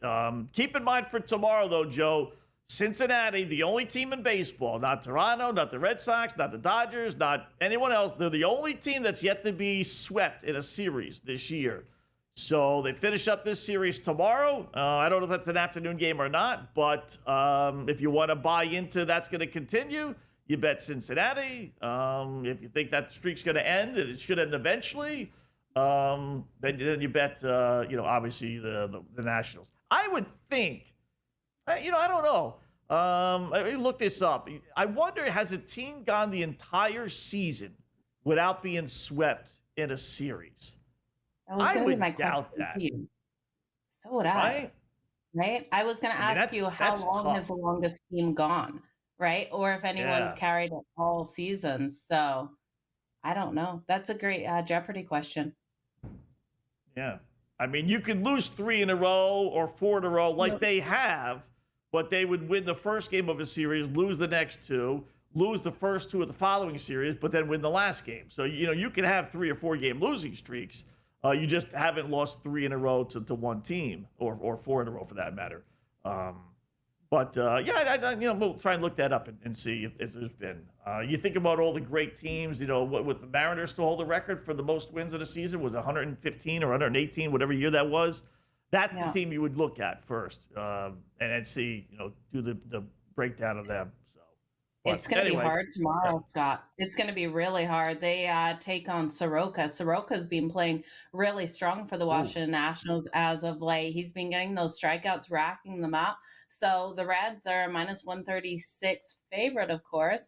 And then the Washington Nationals at plus 116. I don't know. It's going to be hard. They could get the sweep, the Nationals tomorrow. So holding my breath on that.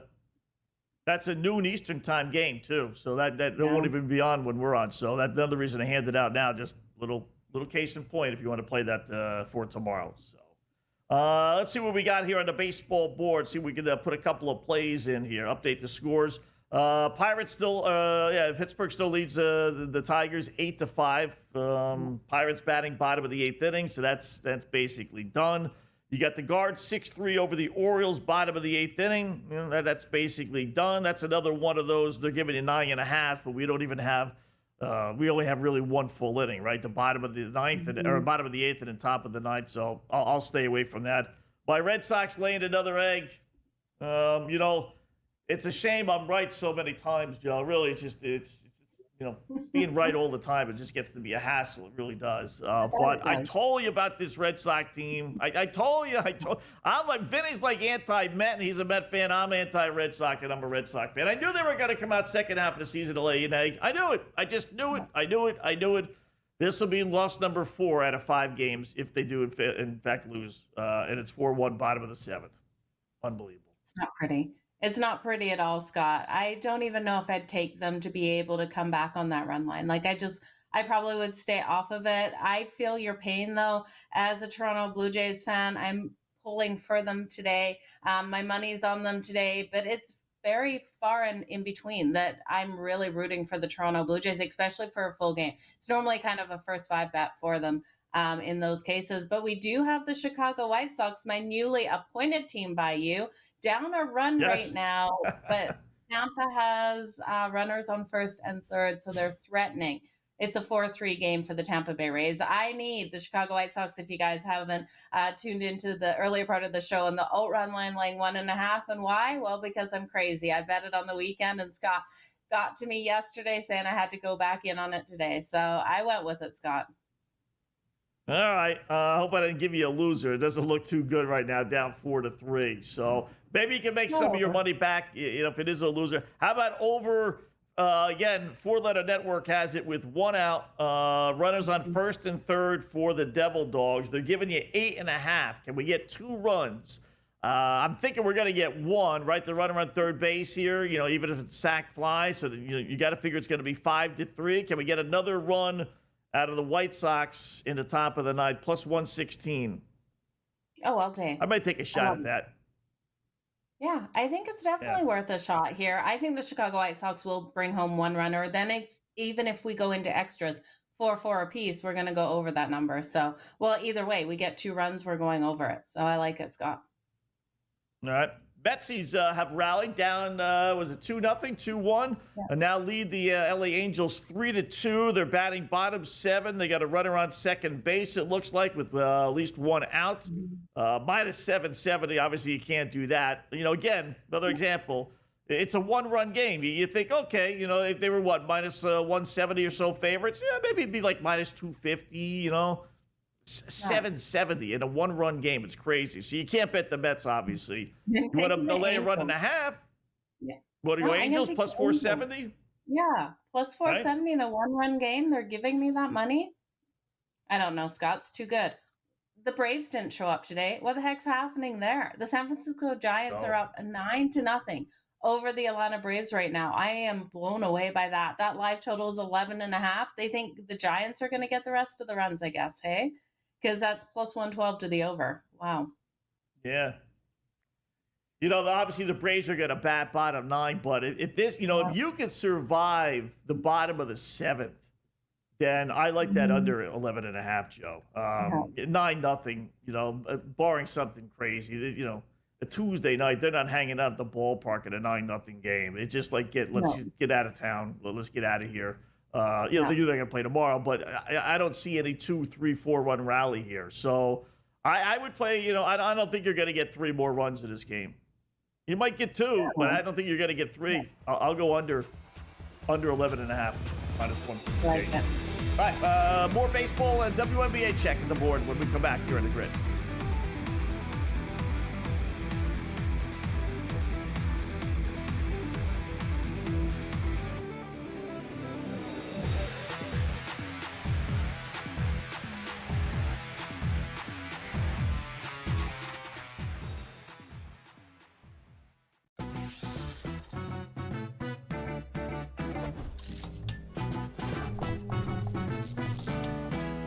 Hey sports fans, here's a tip to keep in mind the next time you make your betting picks.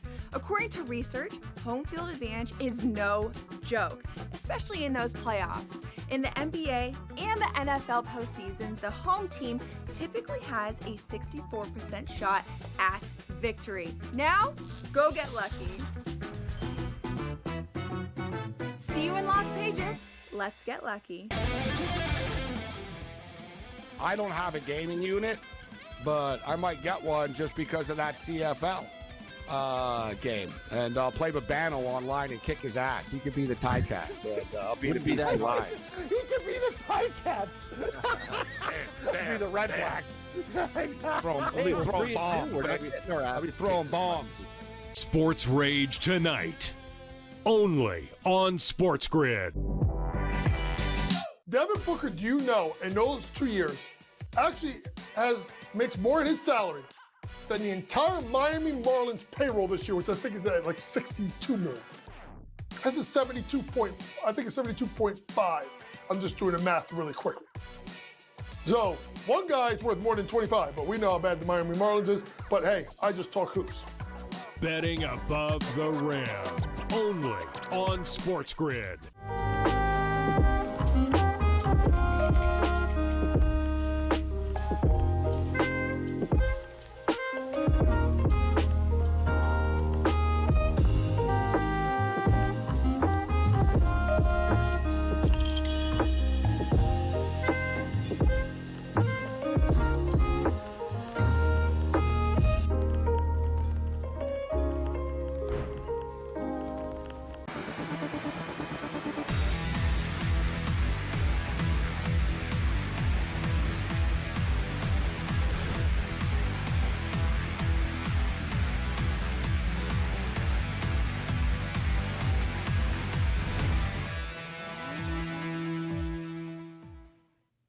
All right, welcome back in Game Live, Game Day on the Grid. Scott and Joe, hour number 2. We got baseball, we got WNBA. We'll hit the WNBA scoreboard here in a second, but just to finish up a couple baseball things. The Devil Dogs didn't score, so much for the over 8.5. That's not looking good.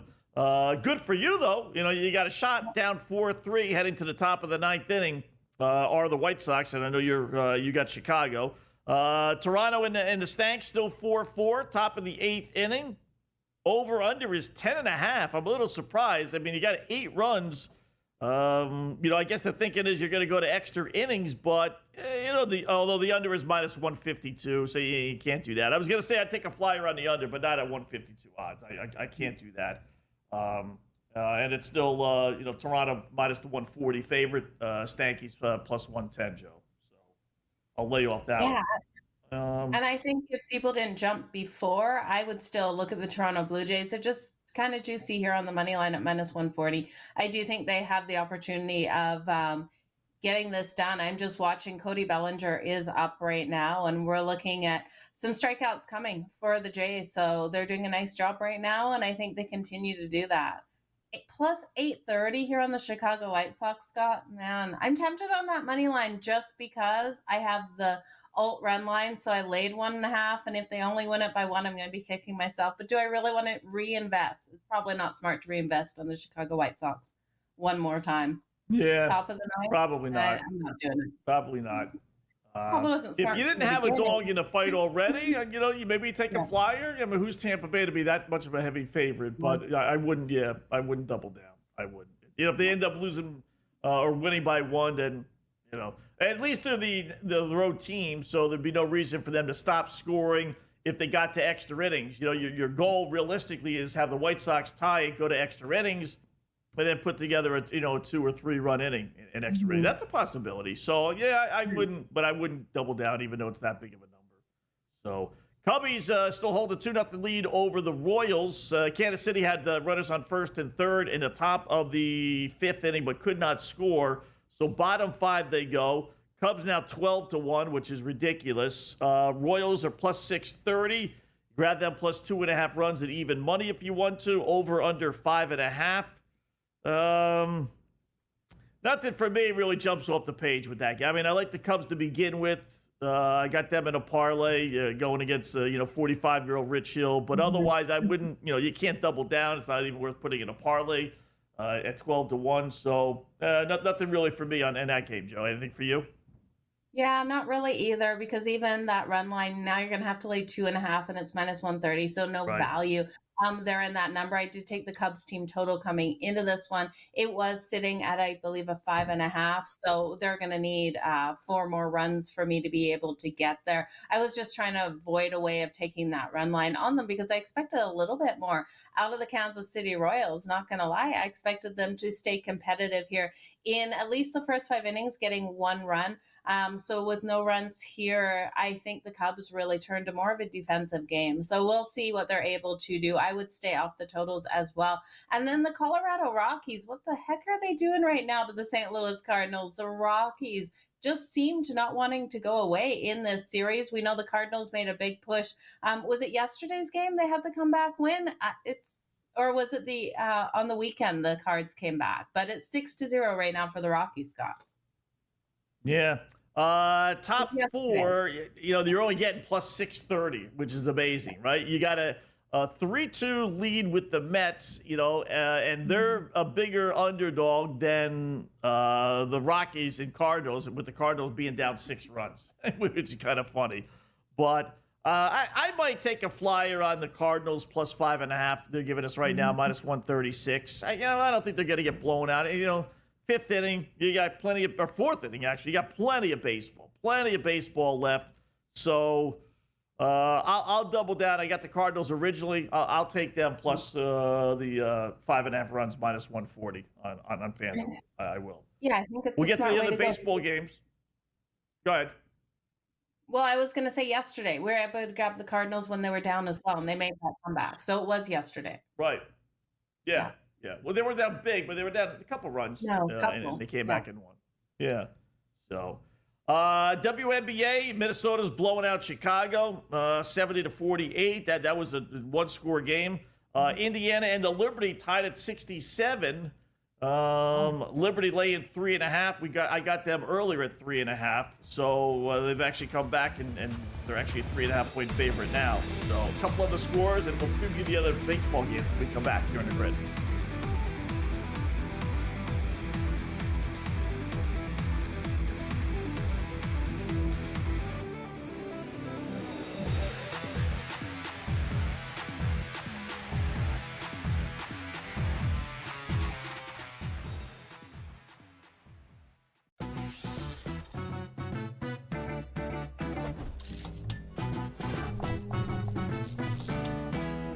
Hey sports fans, here's a tip to keep in mind the next time you make your betting picks. According to research, home field advantage is no joke, especially in those playoffs. In the NBA and the NFL postseason, the home team typically has a 64% shot at victory. Now, go get lucky. See you in Las Vegas. Let's get lucky. I don't have a gaming unit, but I might get one just because of that CFL game. And I'll play Babano online and kick his ass. He could be the Ticats. And I'll be the BC Lions. He could be the Ticats. Could be the Red Blacks. I'll be throwing bombs. I'll be throwing bombs. Sports Rage tonight, only on SportsGrid. Devin Booker, do you know, in those 2 years, actually makes more in his salary than the entire Miami Marlins payroll this year, which I think is at like $62 million. That's a 72.5. I'm just doing the math really quickly. So one guy's worth more than 25, but we know how bad the Miami Marlins is. But hey, I just talk hoops. Betting above the rim, only on SportsGrid.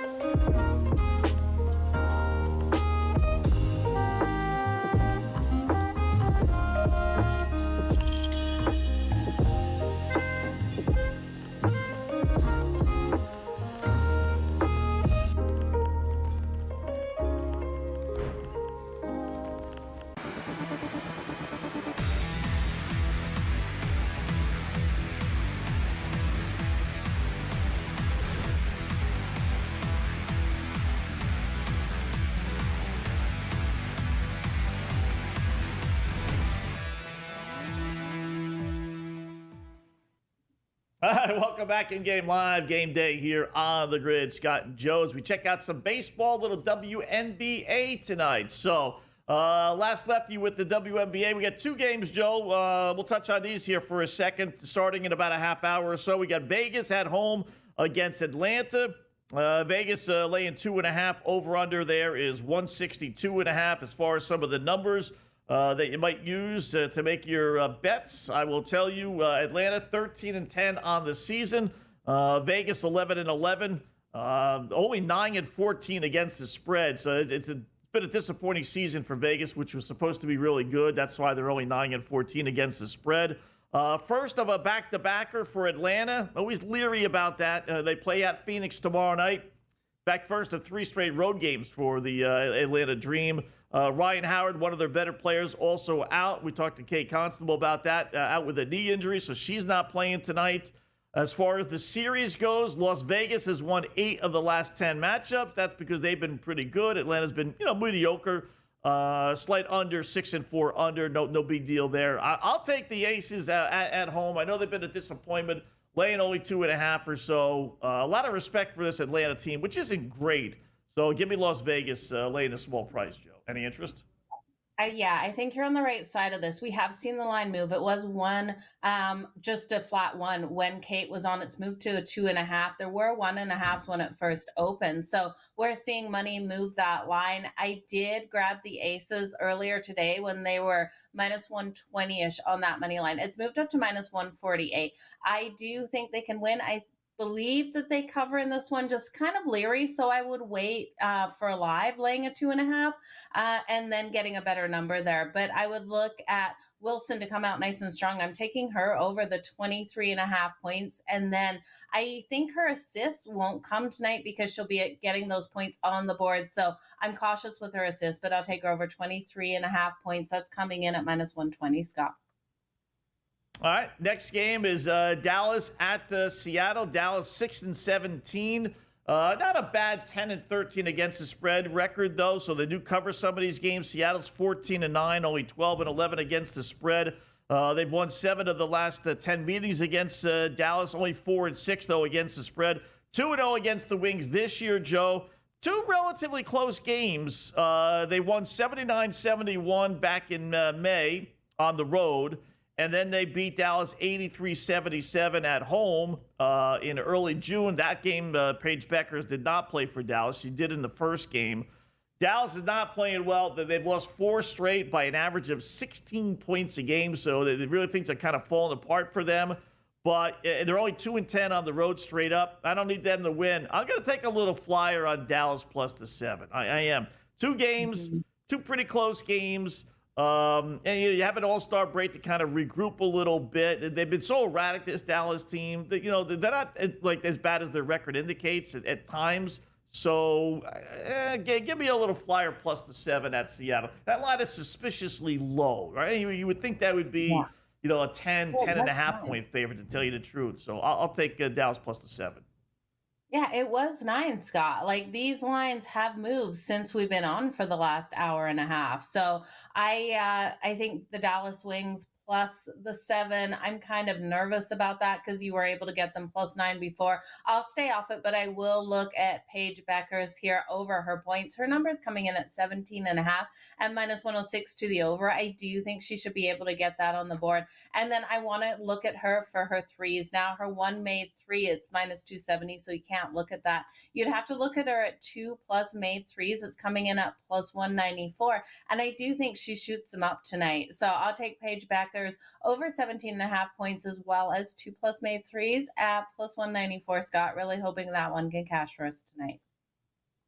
All right, there you go. So you got a couple of WNBA plays, a little props in there as well.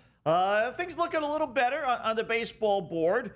Cubbies added a run, so it's 3-0 over the Royals. Cardinals scored twice, so we grabbed them plus the 5.5 a moment ago. Now they're only trailing 6-2 as they head to the bottom of the 4th inning. And I got a feeling that one is a long ways from over. It's down to 3.5 right now. So if you wanted to middle it, hedge, whatever you want to call it, you can. If you want to take right now Colorado minus the 3.5, but I listen, you'd have to put a gun to my head. I hate saying stuff like that, but for me to be laying 3.5 runs with the Rockies, I don't want to bet on the Rockies, period, let alone laying 3.5 runs. But if you wanted to do that, to middle the other bet, you can do that. So that's a good start. Nothing changing with the Stanks, and your Blue Jays still tied at 4, bottom of the 8th. Texas has taken a 2-1 lead over the A's, top 7. A's do have 2 on, 1 out, over under 5.5. That's down for the 7.5 it was. And the A's at plus 265 if you think they're going to come back and win. I don't. So I would not bet that, although they just locked it. So who knows what's going on top 7 with the A's down 2-1. So, Scott, all I heard with everything that you just said is if you're ever being held hostage, we will know because you'll take the Colorado Rockies laying 3.5 at minus 114. So that's where my brain went. I was like, okay, now I know Scott's tell if he's ever in trouble. He's going to be betting the Rockies laying 3.5. But the Kansas City Royals there versus the Chicago Cubs, 3-0 game. I do think that 5.5 is still too light. Minus 125 to the over. I think that's my favorite place to jump in right now. The A's versus the Texas Rangers. We do have runners out there for the A's right now. It's interesting to see. There are 2 outs, but they're giving us 5.5 in that game as well at plus 124. Top of the 7th. I know the runs really haven't been coming, but we have seen DeGrom go out of this game.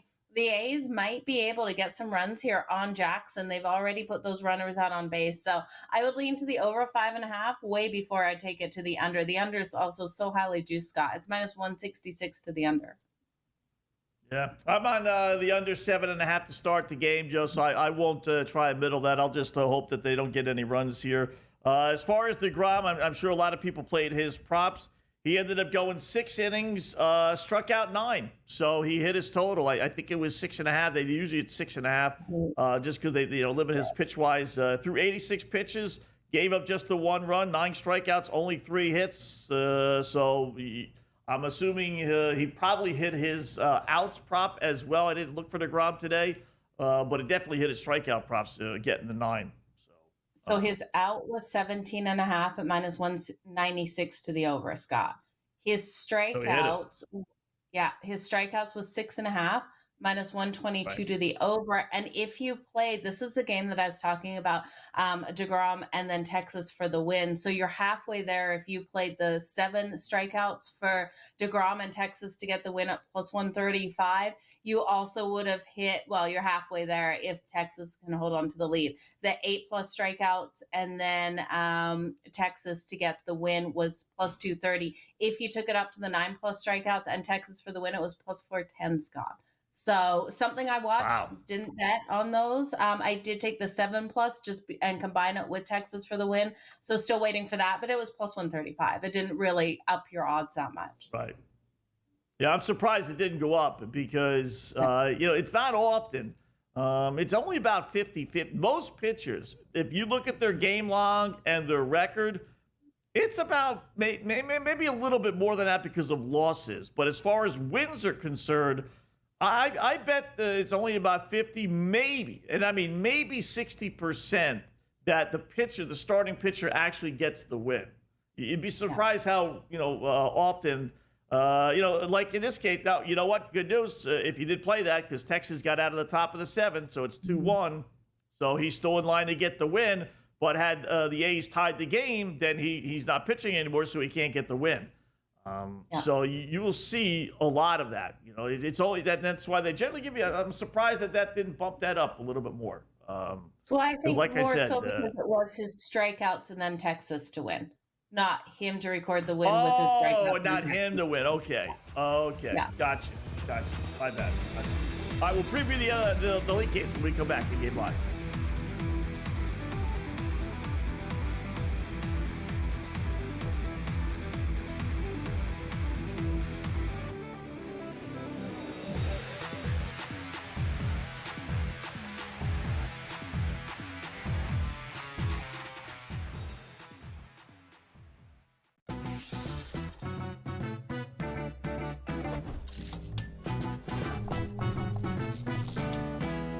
Hey sports fans, here's a tip to keep in mind the next time you make your betting picks.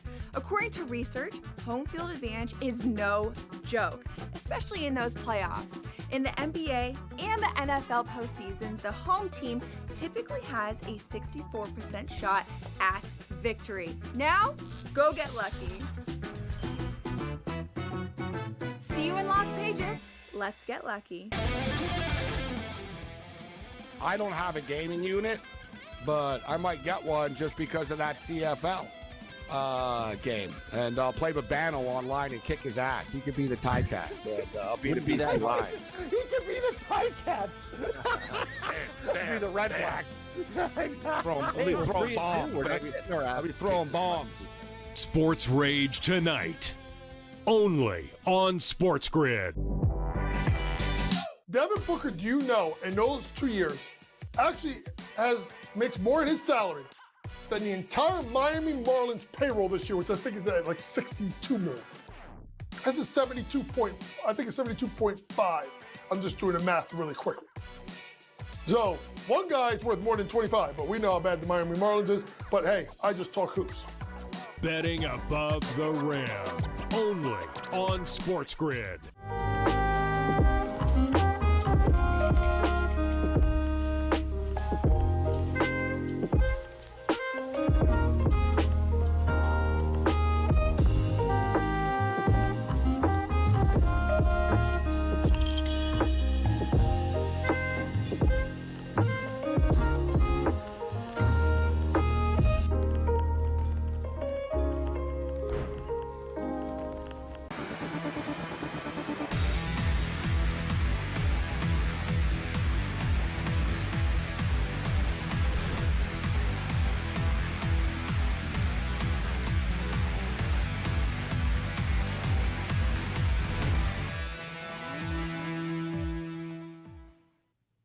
Welcome back in Game Live, Game Day here on the grid. Scott and Joe checking out a little baseball, a little WNBA as well on this Tuesday evening. So handed out a bunch of winners so far today. A couple of losers, but so far so good. So we got a few games here, Joe, starting in just a little bit. In fact, one just getting underway. And this to me has got suspicion written all over it. I don't quite get why the Houston Astros are, basically pick up minus 115 or so, minus 120, depending on where you do your shopping, against the Arizona Diamondbacks, who are a mediocre team. I know as Houston struggled a little bit, but they did win last night. They won 2 of their last 3, so they turned things around maybe or actually 2 in a row. Turned things around just a little bit. And more importantly, they got Framber Valdez on the hill.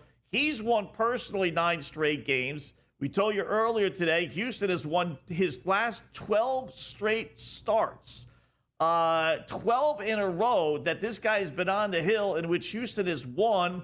Now they're facing a mediocre Arizona team that has Eduardo Rodriguez on the hill, who's 3-6 with an ERA close to 6, and is 1-7 with an ERA of 7.51 in 11 starts versus Houston. I mean, why are we getting the Astros at basically pick 'em odds? I don't know, but I love Houston tonight, obviously. Yeah, so do I, and I'm not sure why the books are giving us such a good price on them. So top of the first right now, Christian Walker is up, and it looks like the Yankees just added a run. Scott, not what I wanted to see. I saw someone running around base out the corner of my eye, and it's the Yankees with a home run out there. So I'm all over the Astros. This is my same game parlay. I think Valdez is going to come out and really limit them. If you want to just take them in the first 5, maybe, if you're worried about their bullpen giving up some runs, but Valdez is definitely the stronger of the 2 pitchers. Rodriguez, you can't trust. You threw it out there. He got lit up by the Astros the last time. That ERA is just not a pitcher that I want to back. So I think the Astros find a way to get it done. Only minus like 120-ish coming into the game and minus 106 right now. I think it's a great price for the Astros. Yeah, you saw the graphic on the screen. The Diamondbacks have lost their last 5 against left-handed pitchers, which Valdez is. I mean, just really, the line doesn't make any sense. So, but that's okay. We'll take it. Maybe it's just a gift from the boys in Vegas. Another line that's a little goofy in my world. I mean, I've seen this before, so I get it. But it's Milwaukee getting odds. Plus 105, plus 108. What does FanDuel exactly have it now, Scott? Good question. The Milwaukee Brewers, our survey says, plus 126 as the game is underway, top of the first inning with Milwaukee batting. So you're getting the Brewers, who are going for their 12th straight win, at plus 126 odds. I don't get it. Mizorowski's on the hill. He's been terrific. The rookie pitcher for the Brewers, all-star pitcher, despite only being in 5 games. Against Logan Gilbert, who's obviously very good as well. He was on the disabled list with an elbow injury, only 1-2 since his return. I don't know. Like I said, another line that you want to give me plus 126 right now with the Brewers. I will gladly take that going for their 12th straight win. Oh, absolutely. And I'm all over it with you. I think maybe the books just have Seattle as that slight favorite because of Logan Gilbert coming out. And I think he's going to have a great night tonight. But Mizorowski should come out nice and strong as well. Scott, I took both of them for their strikeouts, and I did do some combined props in this one. It is underway, so you're not going to get those combined props right now. But I took the first inning for 4+ strikeouts between them, that coming in at plus 300. I was looking for the combined number today. That wasn't up, and it wasn't up right before we came on air either. So they weren't giving us a full game combined. But I did look at Mizorowski to go over 6.5 strikeouts at plus 122. I noted what his numbers were coming in at. His 8+ strikeouts was plus 225, 9+ at plus 440, and then 10+ they didn't give us. So they kind of limited him there. I only took the over 6.5. And then when I looked at Logan Gilbert, his number was 7.5. I took that to the over, 7.5 strikeouts at plus 124. And then I've got the rest of the numbers for you. If you took them all the way up to 11+, they were giving you plus 750 for Logan Gilbert, the 10+ at plus 410. And the 9+ at plus 220. And I noted that, Scott, because I wanted to do a combine. I was hoping they'd give us 16+, and then I could get some nice plus money. I was hoping for like a plus 240, plus 250 kind of mark there for the 16+, but it never came out. So something I'm always digging into, hoping to find those numbers. Mm-hmm. Maybe the under in the game, Joe. Here's a good nugget I dug up. Under is 11-0. In Logan Gilbert's last 11 home starts versus winning teams, which obviously Milwaukee is. So I don't like going under 6.5s too often, which is what it is right now. But Maybe the under, buy it now and hedge a little bit. And when they go scoreless through 3 and it's down to 3.5, then go with the over. Because I do think we're going to get some runs, but especially if we can survive the first inning, because that's the inning where, even good pitchers who pitch great still kind of give up runs. We don't have any runs so far heading to the bottom of the first. I don't know if they would drop that to 5.5 that quickly, but under, like I said, I'll go under 6.5 right now, -128. It's not that juiced heading to the bottom of the first. 11 straight unders for Gilbert. So he does get into these pitching matchups where you have a little wars there of just like 2-1, 3-1 games. You got the Arozarena numbers as well. Home runs in July, 8, 10 in his last 15 games. By the way, our guy Suarez hit another home run last night. That was another winner we gave out. If you remember that at +260. Oh, yeah. I tailed you on that. I remember that, Scott. Yeah. That in your same game parlay, straight fire last night. I'm so glad I tailed on both of those. So nicely done with that. Yeah. And I know, by the way, Joe, we were talking about what's his face? Suarez. We were talking about Suarez, right? He was 19-1, 19-1 last night in the home to have the most home runs. You know what he is today? After we talked about it, 10-1. 10-1. 10-1. Wow. They Not lowered shocked. him from 19-1 to 10-1. So when Joe and I give you this stuff, I mean, you don't have a lot of time to react with some of this stuff. You just don't. And it's not because I don't think he hit that extra home run last night. It's just because they realized, you know what? They were right. 19-1 for a guy that's 2 home runs shy is great value. All right, we'll look at the Dodger game when we come back.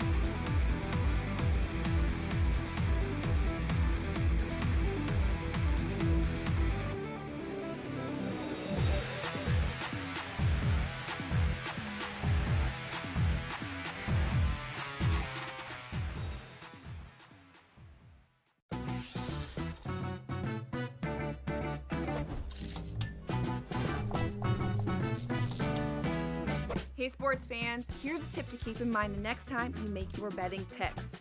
According to research, home field advantage is no joke, especially in those playoffs. In the NBA and the NFL postseason, the home team typically has a 64% shot at victory. Now, go get lucky. See you in Las Vegas. Let's get lucky. I don't have a gaming unit, but I might get one just because of that CFL game. And I'll play Babano online and kick his ass. He could be the Ticats. And I'll be the BC Lions. He could be the Ticats. Could be the Red Blacks. Exactly. I'll be throwing bombs. I'll be throwing bombs. Sports Rage tonight, only on SportsGrid. Devin Booker, do you know, in those 2 years, actually makes more in his salary than the entire Miami Marlins payroll this year, which I think is at like $62 million. That's a 72.5. I'm just doing the math really quickly. So one guy's worth more than 25, but we know how bad the Miami Marlins is. But hey, I just talk hoops. Betting above the rim, only on SportsGrid.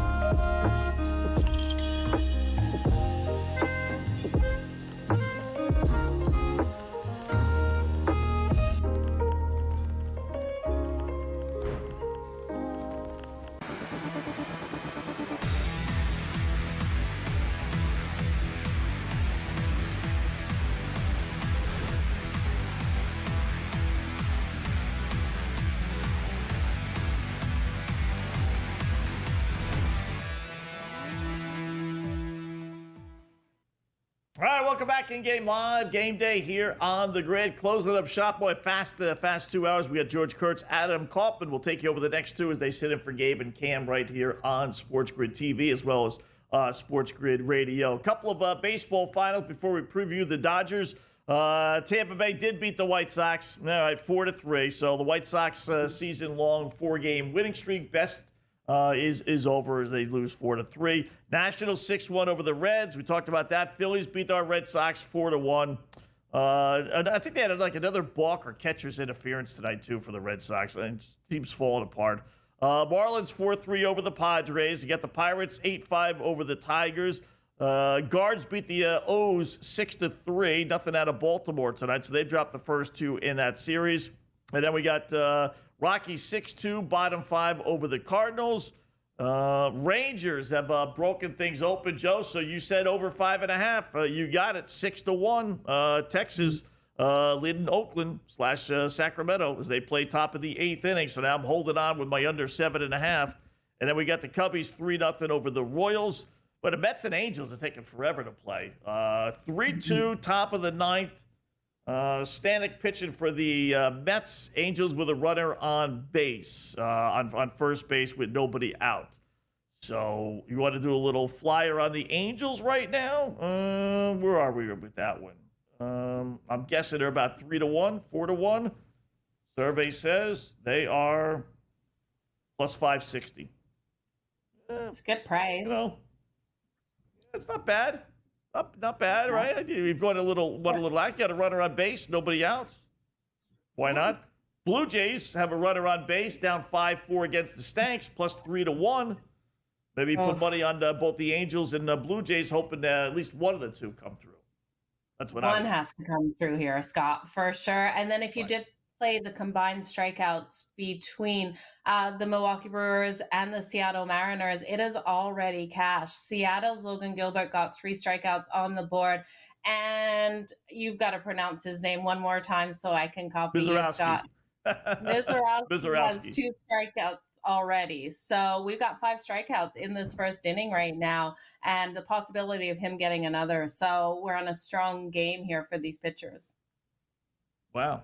All right, I think the Giants did win 9-0 because I saw that on the board, and now I don't see it anymore. Yep. So that under 11.5. I knew that was a bad line. That was a pretty good bet there. It was 8-0. Game was over, or it was 9-0 rather. It was in the bottom of the 7th, and I just didn't get a sense that Atlanta was going to get 3 more runs on the board or San Fran. So that was a nice little winner. So 9-0. Giants beat the Braves. All right, last game on the board is Dodgers and the Minnesota Twins. Our Black Cloud play of the day. We got under 4.5 runs first 5. Do love that with the 2 pitchers, including Woods Richardson, who's done really well, and Yamamoto for the Dodgers. They did win last night 5-2, maybe breaking out of a funk. They did lose their closer, though, Joe. Tanner Scott, 9th inning. Left the game with a forearm injury. So their bullpen's not great, but he was the anchor of it. So just know that going in. I wouldn't be laying 225 on the Dodgers, which is why I didn't use them in the Black Cloud. I think it'll be a low-scoring game. I don't think we're going to get many runs, but I don't trust the Dodgers bullpen, and now you took their best pitcher out of that equation. I'll stick with the under. If you got to play under 8.5, okay, but I do like the under first 5.5 a lot better. Yeah, I think that is a great way to go, that under in the first 5. Scott Wood Richardson is going to come out nice and solid. He's been playing great out there. And you look at Yamamoto and his strong performance this season, and I don't see it going over in the first 5 innings. I did play the under 8.5 for the full game because, like I told you, I just didn't see that. You could look at the Nerfy, but I'm a little nervous with the Nerfy because it seems like in the first 5 innings, if the Dodgers do get runs on the board, they are able to hit a pitcher nice and quick. So I would stay off of that. But if there's a case here in these first 5 where we see the Twins somehow hit Yamamoto, I'm going to come back in on the Dodgers when they're a better price. And that's what I'm hoping to look for as we go into this game. Yeah. All right. So let's get a little number on that. Let me see if anything changed. No, still 5-4, still 3-2. Ooh, the Angels have 2 on, but 2 out. Top of the 9th inning, first and second.